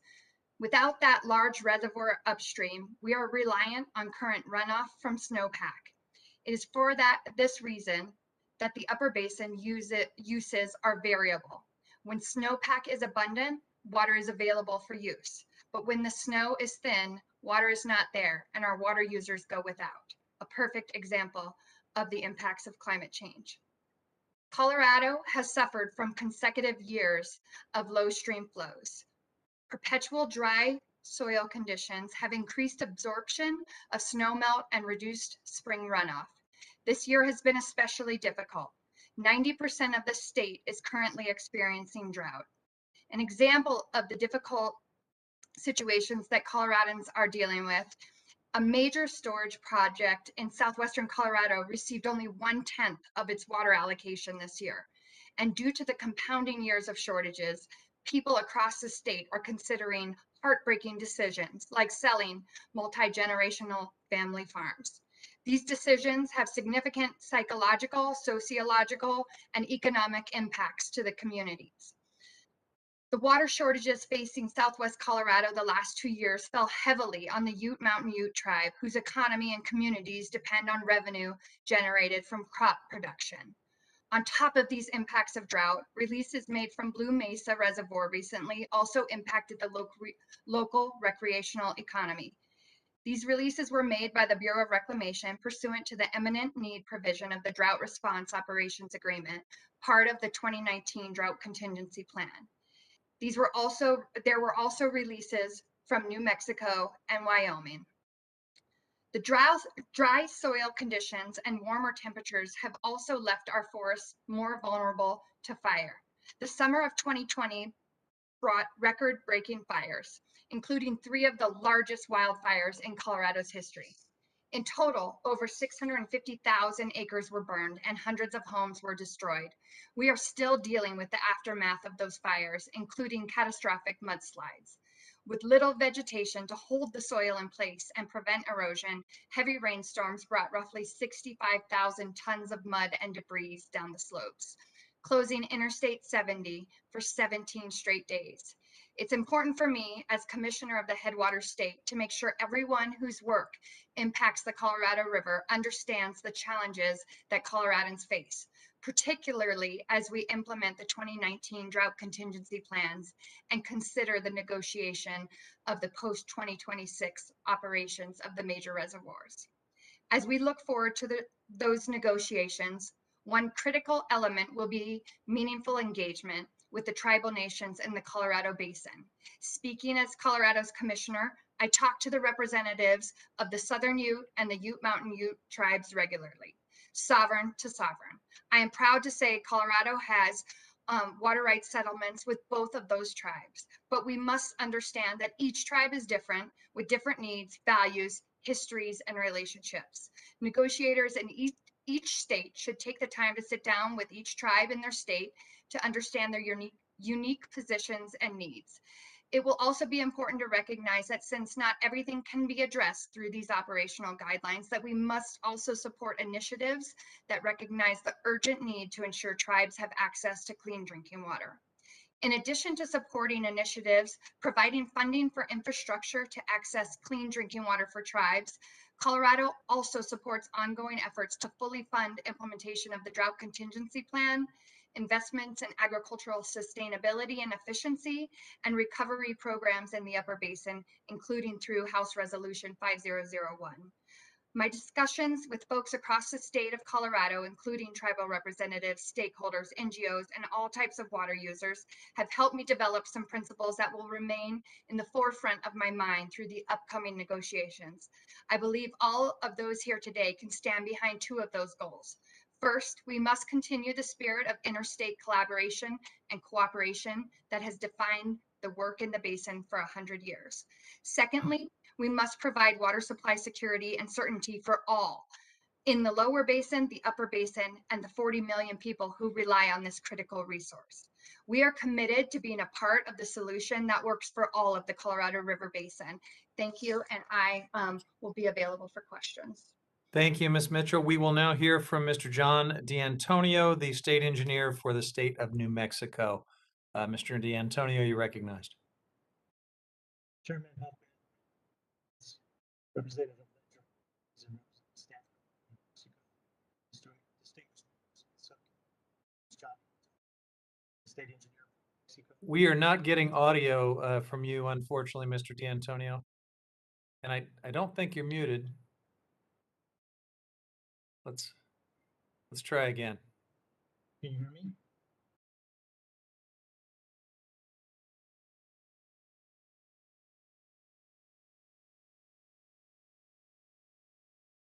Is any better? It's pretty faint. Can you try to give us a little test here? Can you hear me now? Let's keep working on that.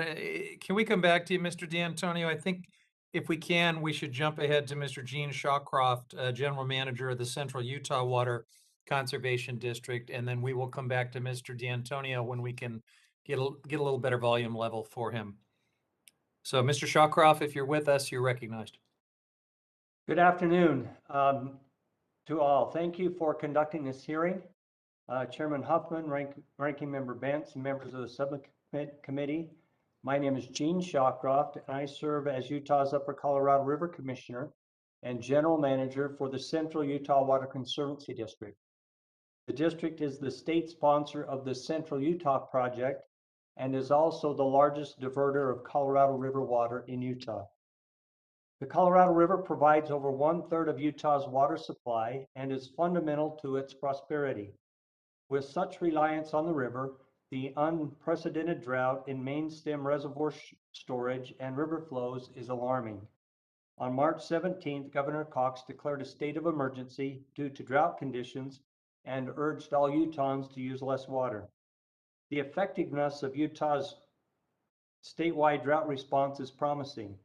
Over this time last year, we have reached reductions as high as 32%. As General Manager, I have also overseen the implementation of the largest water conservation program of Colorado River water in Utah. Section 207 of the Central Utah Project Completion Act statutorily requires us to conserve up to 80,000 acre-feet annually by 2033. We are conserving nearly 140,000 acre-feet, 50% more than our statutory requirement.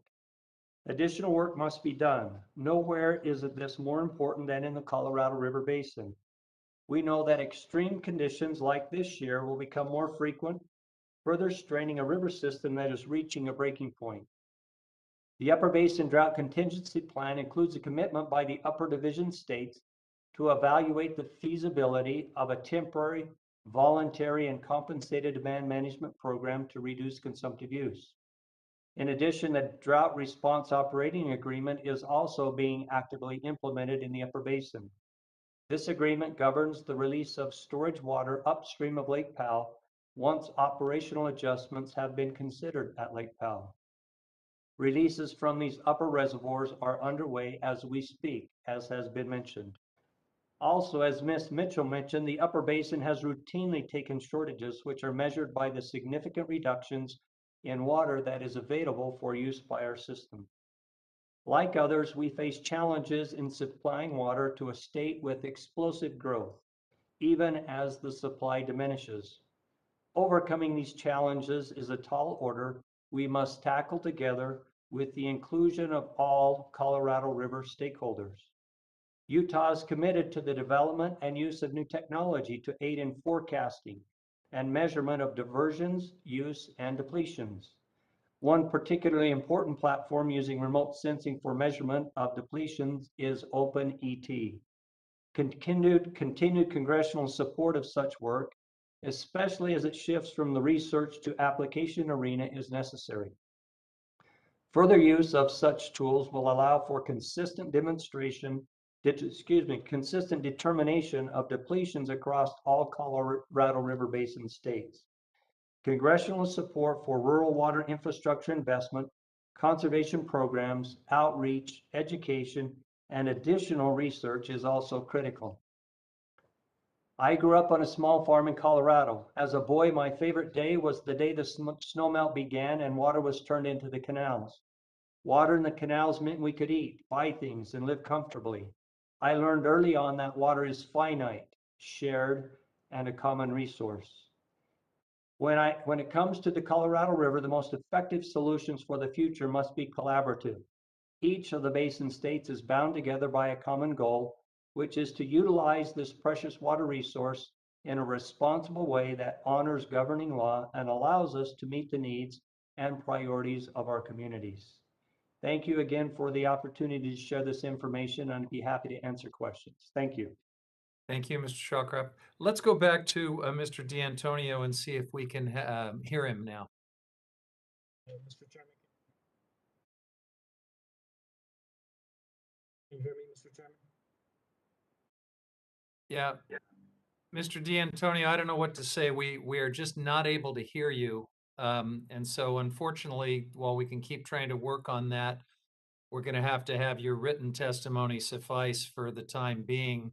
And if we can troubleshoot the audio, I'm happy to, I'm sure we'd like to include you in the questioning. But given that problem, we will now hear from Mr. Pat Terrell from Wyoming, Commissioner to the Upper Colorado River Commission.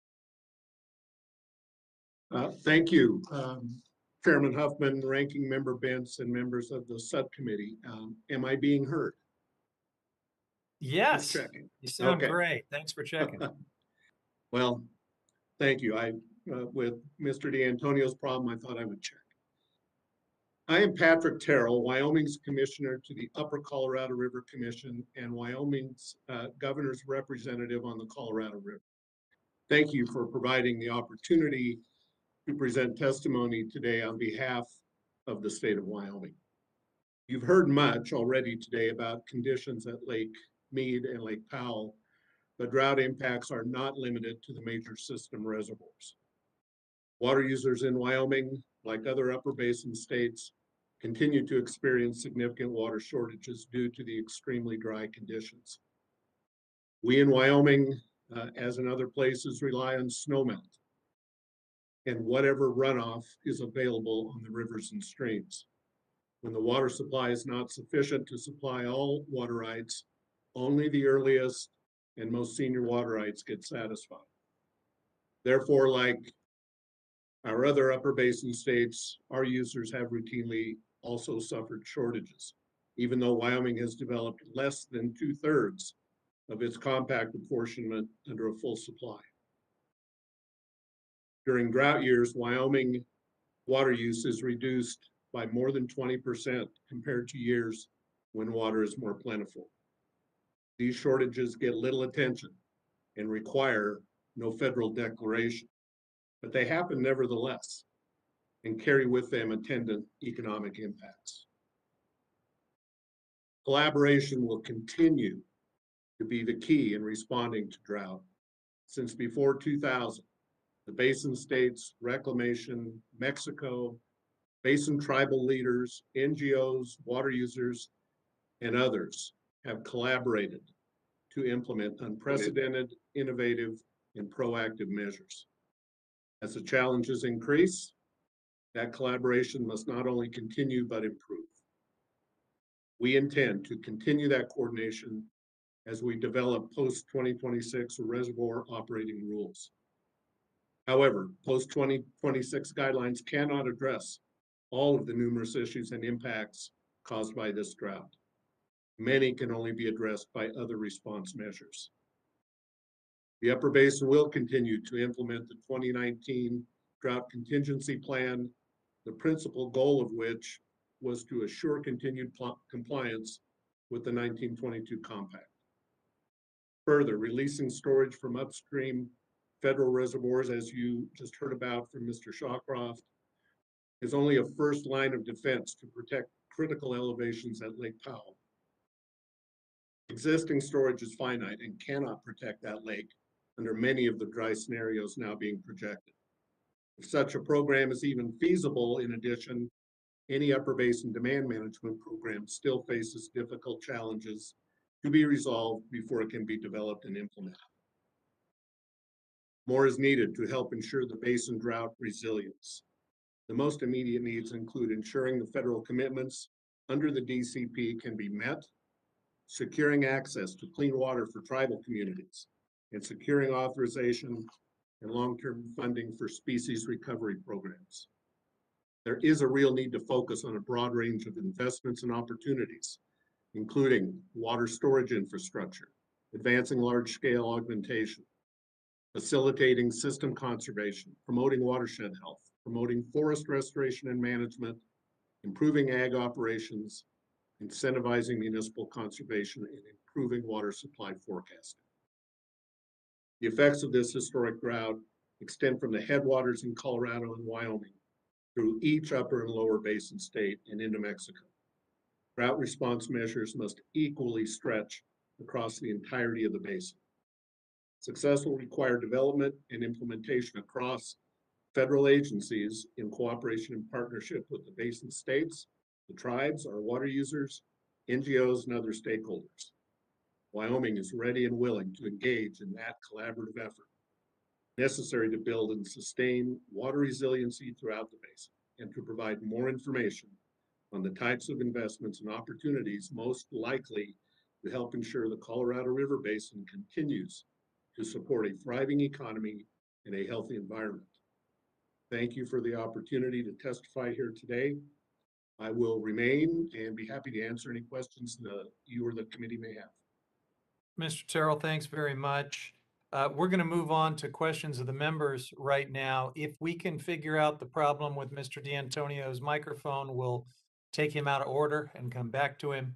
But in the meantime, I'm going to recognize myself for the first set of questions. And I'd like to begin with Mr. Nelson from California. Mr. Nelson, we spoke in the previous panel a little bit about the Salton Sea Restoration. This, of course, is a partnership that is being led by the state of California, but it includes tribes and local partners, environmental stakeholders, and federal agencies. Could you please just expand on why federal support of those partnerships and their restoration work is so important, not just for those living near the Salton Sea, but really for the larger Colorado River Basin community? Sure. Thank you, Mr. Huffman, for the Congressman Huffman for the question. It's a great question. The Salton Sea is historically a delta part of the Colorado River, and it is important to the region of Southern California. First, the work that is being done now at the Salton Sea is associated with continued implementation of the 2003 Quantification Settlement Agreement, which resulted in nearly 500,000 acre-foot of conserved water supply that are then transferred to the coastal plain. And so that's an important aspect of water management in California. Secondly, the sea is a critical element of the Pacific Flyway. We have the Sunny Bono Refuge there. It houses, as other areas, resident and migratory bird species, which are important for ecological values there. Thirdly, as the inflows to the sea have decreased since 2003, mitigated by the QSA, and well as increased irrigation efficiencies within the Imperial Irrigation District, the exposed playa continues to expand, and it's resulting in a significant public health threat associated with blowing dust. It's my understanding that the Imperial Valley contains some of the highest childhood asthma rates and other pulmonary health issues. This air quality impact is a social and environmental issue that is critical to the region, not only to the Imperial Valley, but across the Mexicali Valley into the southwestern Arizona and eastern Riverside County. And finally, I would say it's worth acknowledging that the commitments for collaboration and partnerships contained in the August 2016 MOU between the Obama administration and the state of California. That MOU committed the state and the federal government to for long-term coordinations and a series of tasks that would be accomplished, including an initial outlay of $20 million for habitat restoration and dust suppression, and $10 million for state managed monitoring at the sea. California suggests that this MOU should be considered basically as a foundation for our collaboration in the area. We have the Salton Sea mitigation plan that the state is working through and actually making some good progress on now. All right. Thank you, Mr. Nelson. Mr. Ensminger, in the time I have left, I'd like to talk about this large-scale water recycling potential, the vision for bringing a new drought-proof source of water to, this vexing shortage challenge we face in the Colorado Basin. Could you speak a little bit about why adding something like that to the region's water supply portfolio would be so critically important, and also the state of play in terms of federal support for these large-scale water recycling projects? Are we doing enough? Should we be doing more? You have the rest of my time. Well, thank you very much, Chairman Huffman. First, just the water impact. The Metropolitan Project could add as much as 160,000 acre feet of water to the system, and Met's been very gracious in agreeing to partner with Southern Nevada and Central Arizona to make that into a regional project with regional benefits.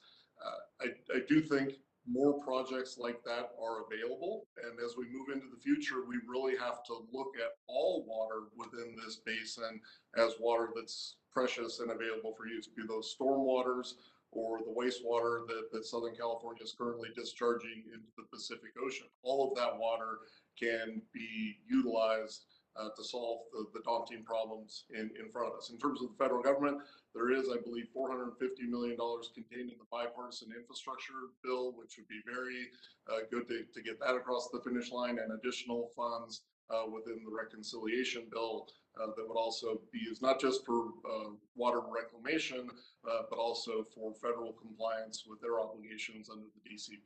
Thank you. All right, I appreciate that very much. Ranking Member Bentz is next up for questions, but I'm told that we may have finally achieved an audio connection with Mr. D'Antonio, so we want to give all 7 basin states equal time, and I promised I would bring him in out of order. So, Mr. D'Antonio, let's see if we can hear you, and if Mr. Bentz is willing to just stand down for a few minutes, we'll come right back to him after you.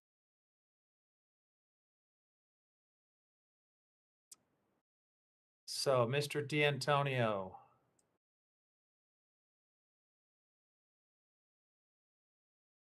There I'm you on go. my telephone. And we can hear you. Fantastic. Okay, great. Okay. Chairman Huffman, Ranking Member Bentz, Representative Ledger Fernandez, and Representative Stansberry from New Mexico, distinguished members of the subcommittee. My name is John D'Antonio. I'm the state engineer for New Mexico, and Governor Lujan Grisham's representative on the Colorado River Compact.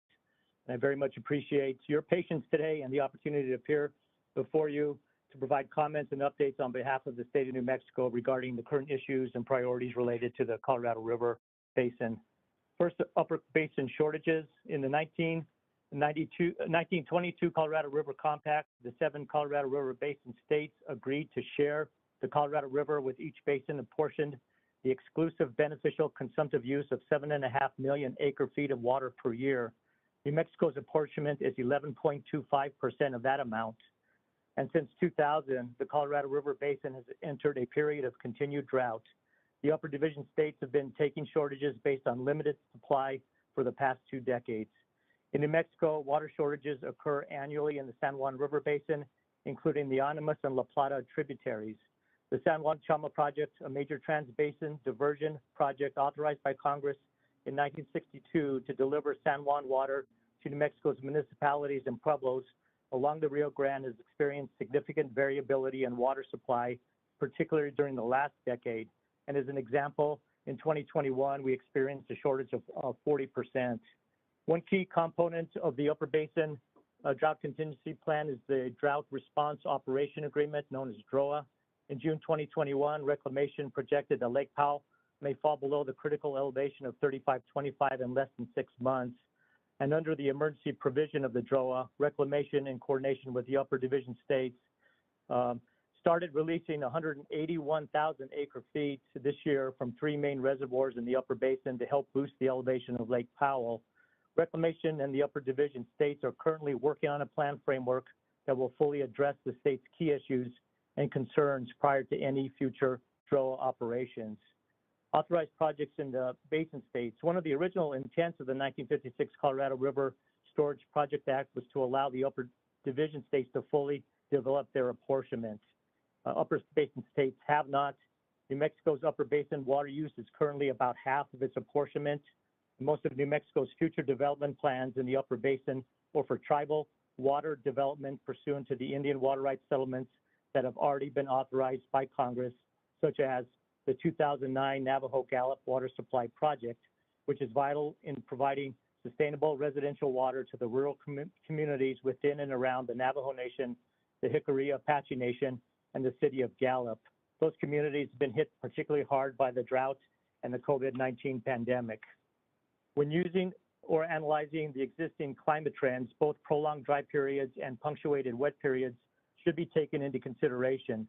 The system will need to be addressed not only for a worse drought than we have experienced today, but also for short and wet periods from an infrastructure and public health and safety standpoint. It will be important to address the existing short and long-term challenges with a long-term equitable approach while retaining the flexibility for the states to develop their authorized amounts, particularly during the good years. Striking such a desired balance, however, is no easy task. The 2007 interim guidelines will expire in 2026, affect over 40 million people in 7 states. The Upper and Lower Colorado regional offices of the Bureau of Reclamation have staff with relevant modeling expertise who can assist the Basin states with responding to our short-term priorities, i.e. modeling, refinements, and needs related to the DCP's implementation. Long-term priority, which is the post-2026 operations of Lakes Powell and Meade. We would request additional financial resources for reclamation to support the Basin states in the next 1 to 5 years. New Mexico supports the Build Back Better Act and the Reclamation Settlement Fund for Indian water rights settlements, which is really an investment in our future, as well as the HR 5001, which is the Upper Colorado and San Juan River Basins Recovery Act. In conclusion, in 1922, the 7 Basin states agreed to the terms of the compact on the basis that it represented a fair apportionment for the resource and that it protected rights for each of those signatories. For almost a century, the states have worked cooperatively with each other and the federal government and the Republic of Mexico and other partners and stakeholders to manage the systems and implement necessary adaptive management actions within the confines of the law of the river. Future decision-making process should consider science and legal and policy aspects concurrently. I'm confident that all 7 Basin states will strive to employ a fact-based approach that considers the holistic visions. Thank you. Mr. D'Antonio, thank you for your technical perseverance. And Ranking Member Benz, thank you for your forbearance. You're up. You're recognized for 5 minutes. Thank you, Mr. Chair. And I want to start with Mr. Tyrell from Wyoming. You mentioned, Mr. Tyrell, watersheds and forest restoration as something that things that need to happen. Here in Oregon, we agree with you completely that watersheds are an absolutely essential part of our water systems, and that forest restoration is an absolutely essential activity. But sadly, we can't seem to get into the forest, and there's a prohibition almost upon cutting down a tree or trying to remove junipers or other things that would actually help dramatically in improving the watershed and our water supply. It's the craziest thing when we all know that good things can happen if we can get into the forest, but we can't seem to get there. So my question to you, is the same thing happening in Wyoming? And if so, what are you doing about it?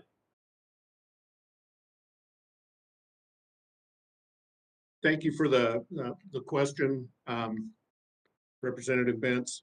I don't know that I can speak greatly to Wyoming's forests right now, other than and access to them.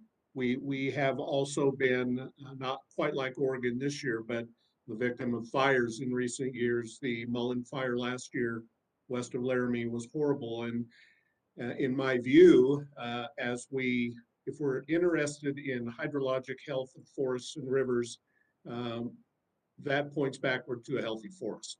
Whether it's removing fuels or just having healthy growth, forests are valuable for the water they can hold in the winter in terms of snow, and in maintaining many riparian and streamflow areas for both the environment and for people that rely on the water. So it would seem to me that looking at forest health can do nothing but help our conditions on the river. Thank you. And shifting to Ms. Mitchell from Colorado, there's a lot of talk and a lot of reference to collaboration and conservation and words like that, pretty general. What I would be interested in knowing is if their study has been done in your state to determine, first of all, what sort of conservation might actually be available, and if implemented, how much water you could actually save. And this question I could ask of any one of the 7 states before us.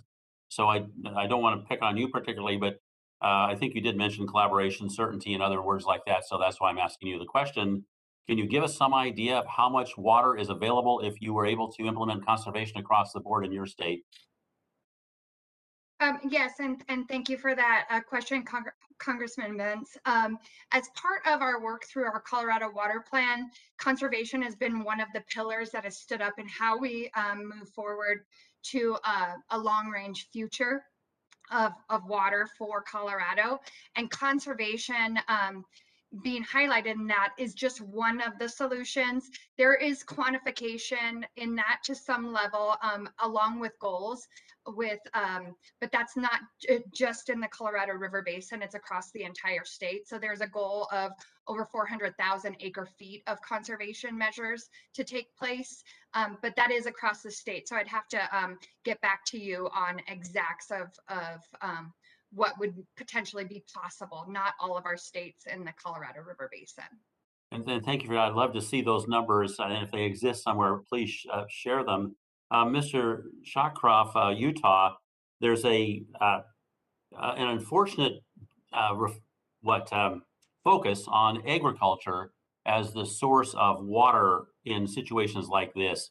And the result, of course, is that agriculture gets cut off because there's a lot more people in cities than there are on farms. My question to you is, what should the farmers be doing given this focus that they find themselves squarely within? Thank you for the question. You are exactly right. A large majority of the water in Utah, and I believe the other states as well, is used for agriculture. And I agree with you that many times agriculture gets a bad name for using water or wasting water. When in reality, a farmer uses water. What he diverts, part of that is used by the production of the crop. Part of that returns to the river, which turns out to be the next appropriator's water supply. And so it's not as simple as some people think. Simply diminishing use for agriculture automatically produces water for culinary purposes. In my mind, it's got to be a market-based situation where there's an advantage for those who are using water that has historically been used for agriculture to move it to municipal. And that's typically how it's been done in Utah. And it happens quite comfortably if those conditions are set, willing buyer, willing seller. Thank you. With that, Mr. Chair, I yield back. Thank you, Mr. Bentz. We're glad to be joined by 2 members of the Nevada delegation for the next set of questions. So we will now recognize Representative Dina Titus for 5 minutes. Well, thank you very much, Mr. Chairman, for giving us an opportunity to sit in on this very informative panel. You know, I represent the heart of the Las Vegas Valley. We've got over 2 million people there and 40 million tourists coming every year. So the water in the Colorado River that goes to supply us is a very important issue. I'd like to address our representative, Mr. Ensminger. There are 3 factors happening here all at the same time. One, Southern Nevada is one of the fastest growing areas in the country. It increased by 18% over the last decade, but this has been going on for much longer than that. We went from 1.3 million folks to 2.3 million between 2002 and today. There was a time when you had to build an elementary school a month to keep up with the growth. So growth is one factor.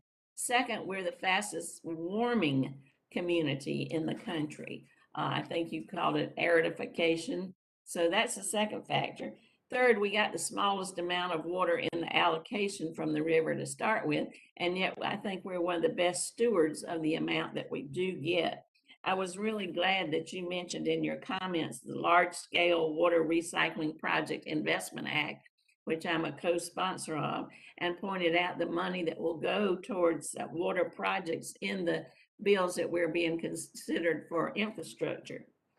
All this time, these 3 factors are going on, though, we have reduced our consumption of water. It's pretty amazing how we've been able to do that. Could you talk about how we can sustain growth or continue growth while also reducing our consumption of water from the river? Absolutely, Representative Titus, and as you said, it's good to see a couple friendly Nevada faces on the call after being outnumbered by the New Mexicans for most of the hearing. As you say, since 2002, we have reduced our depletions off of the Colorado River by 23%, while at the same time adding over 800,000 new residents. And we did that largely by taking out turf. But we've arrived at a place where in order to continue to accommodate the type of growth we're seeing, we need to continue on that conservation journey. And that's why the Nevada legislature adopted this year Assembly Bill 356, which prohibits the use of Colorado River water for non-functional turf in the Las Vegas Valley by 2026. And that will save about 10% of our Colorado River allocation just by getting grass out of street medians and places where nobody's kids or grandkids are using it. So the key to our journey is continuing to control our demands, because as you say, climate change isn't doing us any favors either. We estimate that our gallons per capita per day will go up by 9 gallons between today and 2035 just because of increased warming. Well, I know you had that great project where you could convert your yard to desert landscaping, and I think that was a big success. Could you just share with us a little about how that worked? Yeah, absolutely. We refer to that as our Water Smart Landscape program.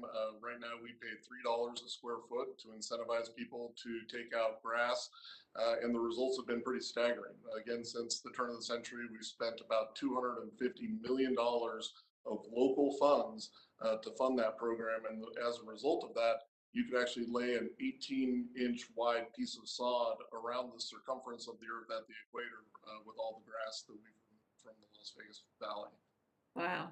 You know, people think about Las Vegas and golf courses and big resorts and fountains and things but in reality, they use only a small percentage of the water that's consumed here in the valley.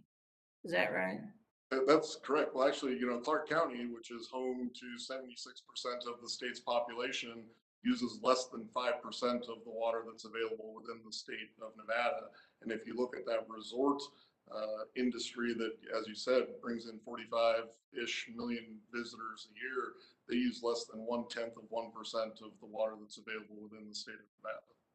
Are you working with DRI on any water conservation projects? Yeah, I'm fortunate enough to sit on the board of trustees for the Desert Research Institute, and we coordinate with them regularly, both on conservation initiatives, water quality issues in Lake Mead, and any number of other scientific endeavors. Are you involved at all with the St. George Water Project just north of here? I am not, but Mr. Shawcroft is here if you'd like to ask him about that. I'll save that for next time. Thank you, Mr. Chairman. Now you're back.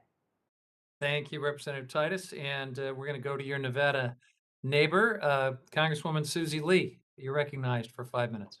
Thank you, Chair Huffman, and thank you, Ranking Member Benz, for hosting this really important meeting, and to all of our witnesses for their excellent testimony.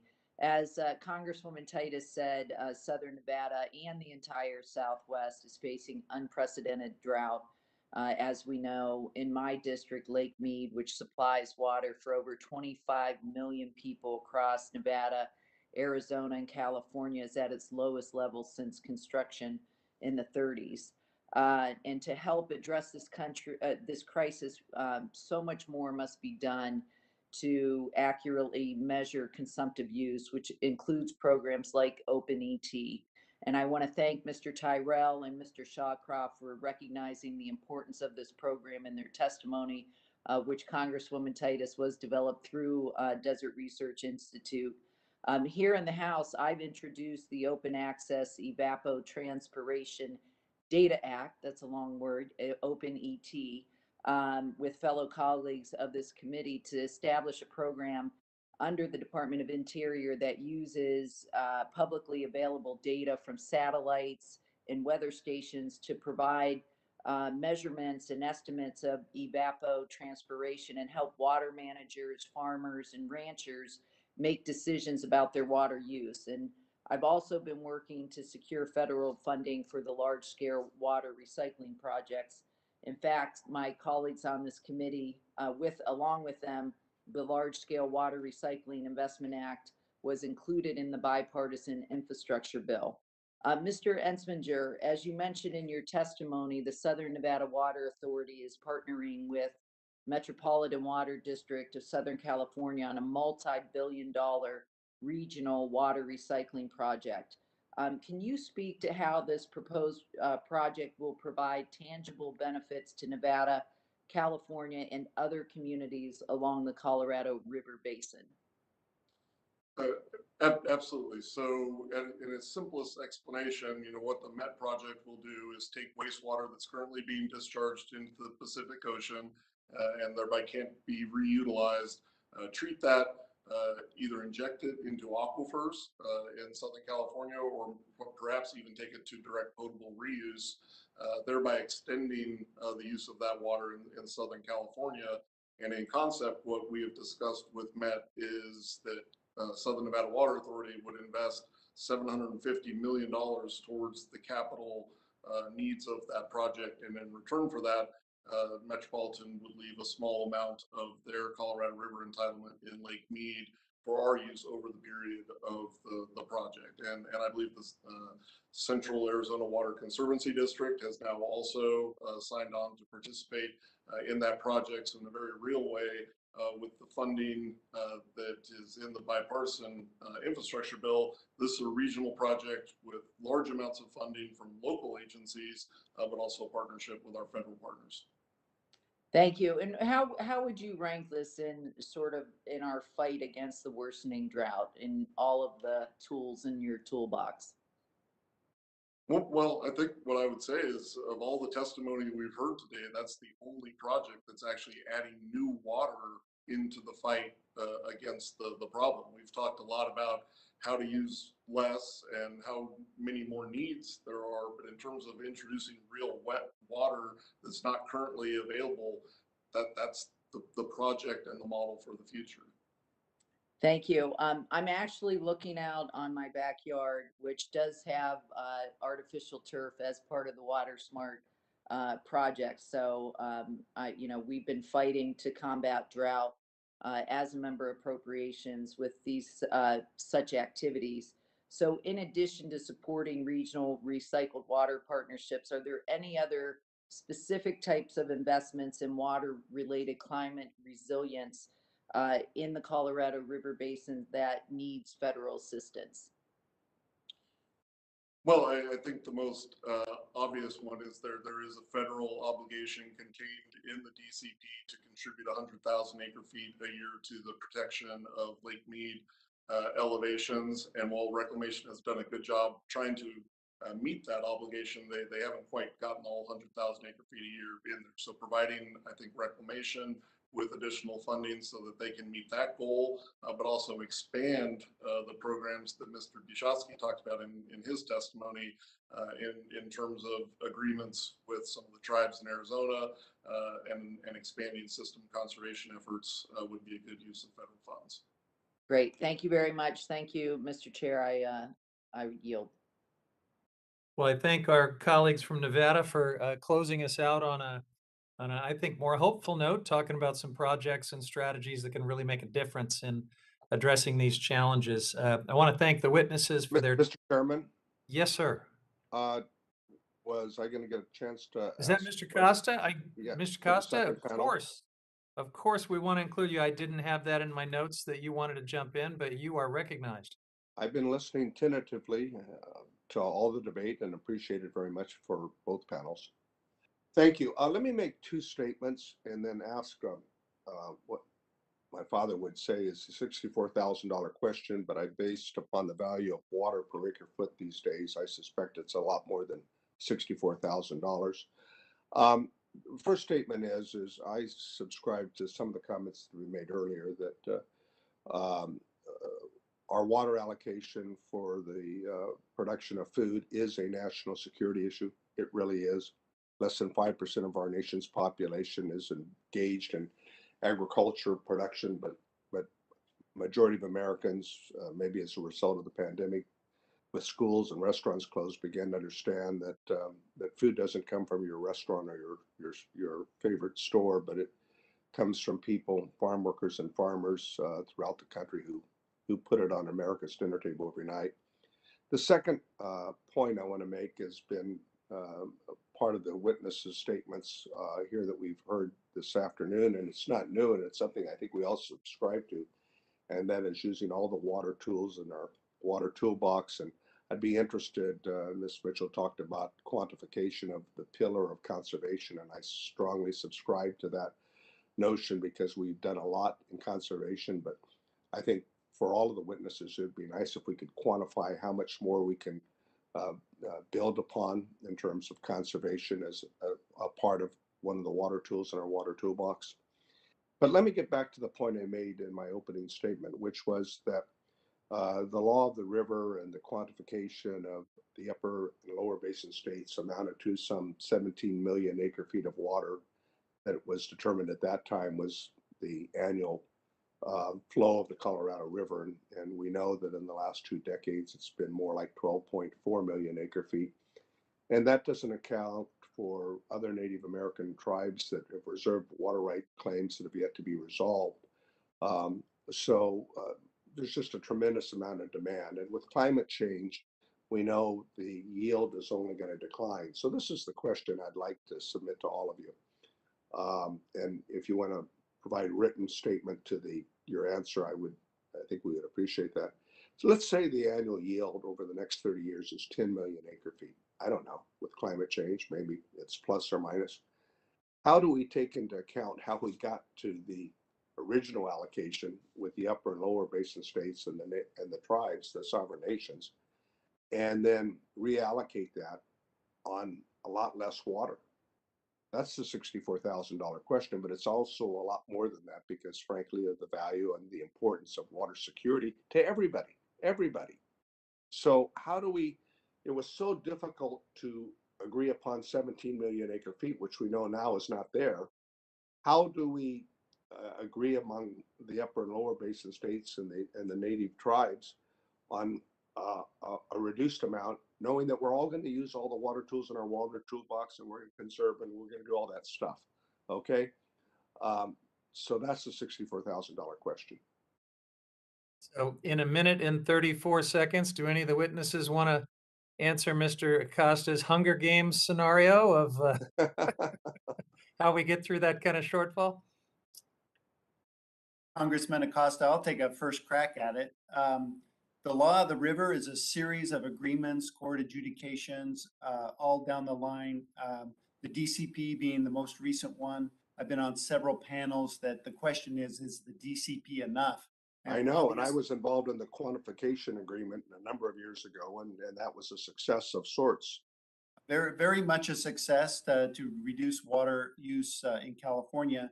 And so when you look at that progression, it's an incremental change. And currently we're in the process of meeting quite frequently with the lower basin and the upper basin and the 7 basin states in trying to quantify additional measures of conservation that we can do in the interim, but also working on the 2026 guidelines. So it is really a series of collaborative work together that tries to one, quantify, and 2, develop the areas in which we're going to make those conservation investments. Would it be too easy to digest that we use all the water tools in the water toolbox and we measure what that adds up to, and then we take the percentage of water that was allocated in the difficult law of the river contract and on a percentage basis reduce it by that factor to 10 million acre feet or whatever we determine the yield to be?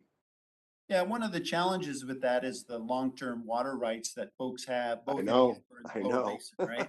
And so that's the challenge, and it's a collaborative process to get through that.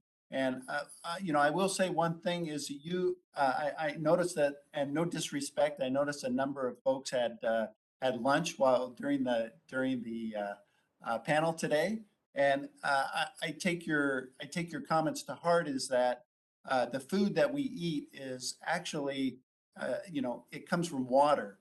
And this is food security is an important issue. And, food equals water. And, we all are a part of that process. And the food production cycle is very important. Well, thank you. Thank you, Mr. Chairman. And we'll look forward to continuing to work on this. Well, thank you. It's a great question you ended with, and I'm sure that if any witness wants to provide any written supplemental answers to that or any other questions, we'd all be happy to see it. Let me just check to see if there are any other colleagues that were hoping to jump in with questions. I don't want to overlook anyone, but I don't think there are. And so I think at this point, we're going to bring this first day of our Colorado River Basin hearing to a close. Again, thanks to the witnesses on this second panel and to all the members for their great questions. Members of the committee may have some additional questions for the witnesses, and we will ask you to respond to those in writing under Committee Rule 3.0. Members of the committee must submit those witness questions within 3 business days. After the hearing, and the record will be held open for 10 business days to allow for responses. If there's no further business and seeing none, then without objection, the committee stands adjourned. Thanks.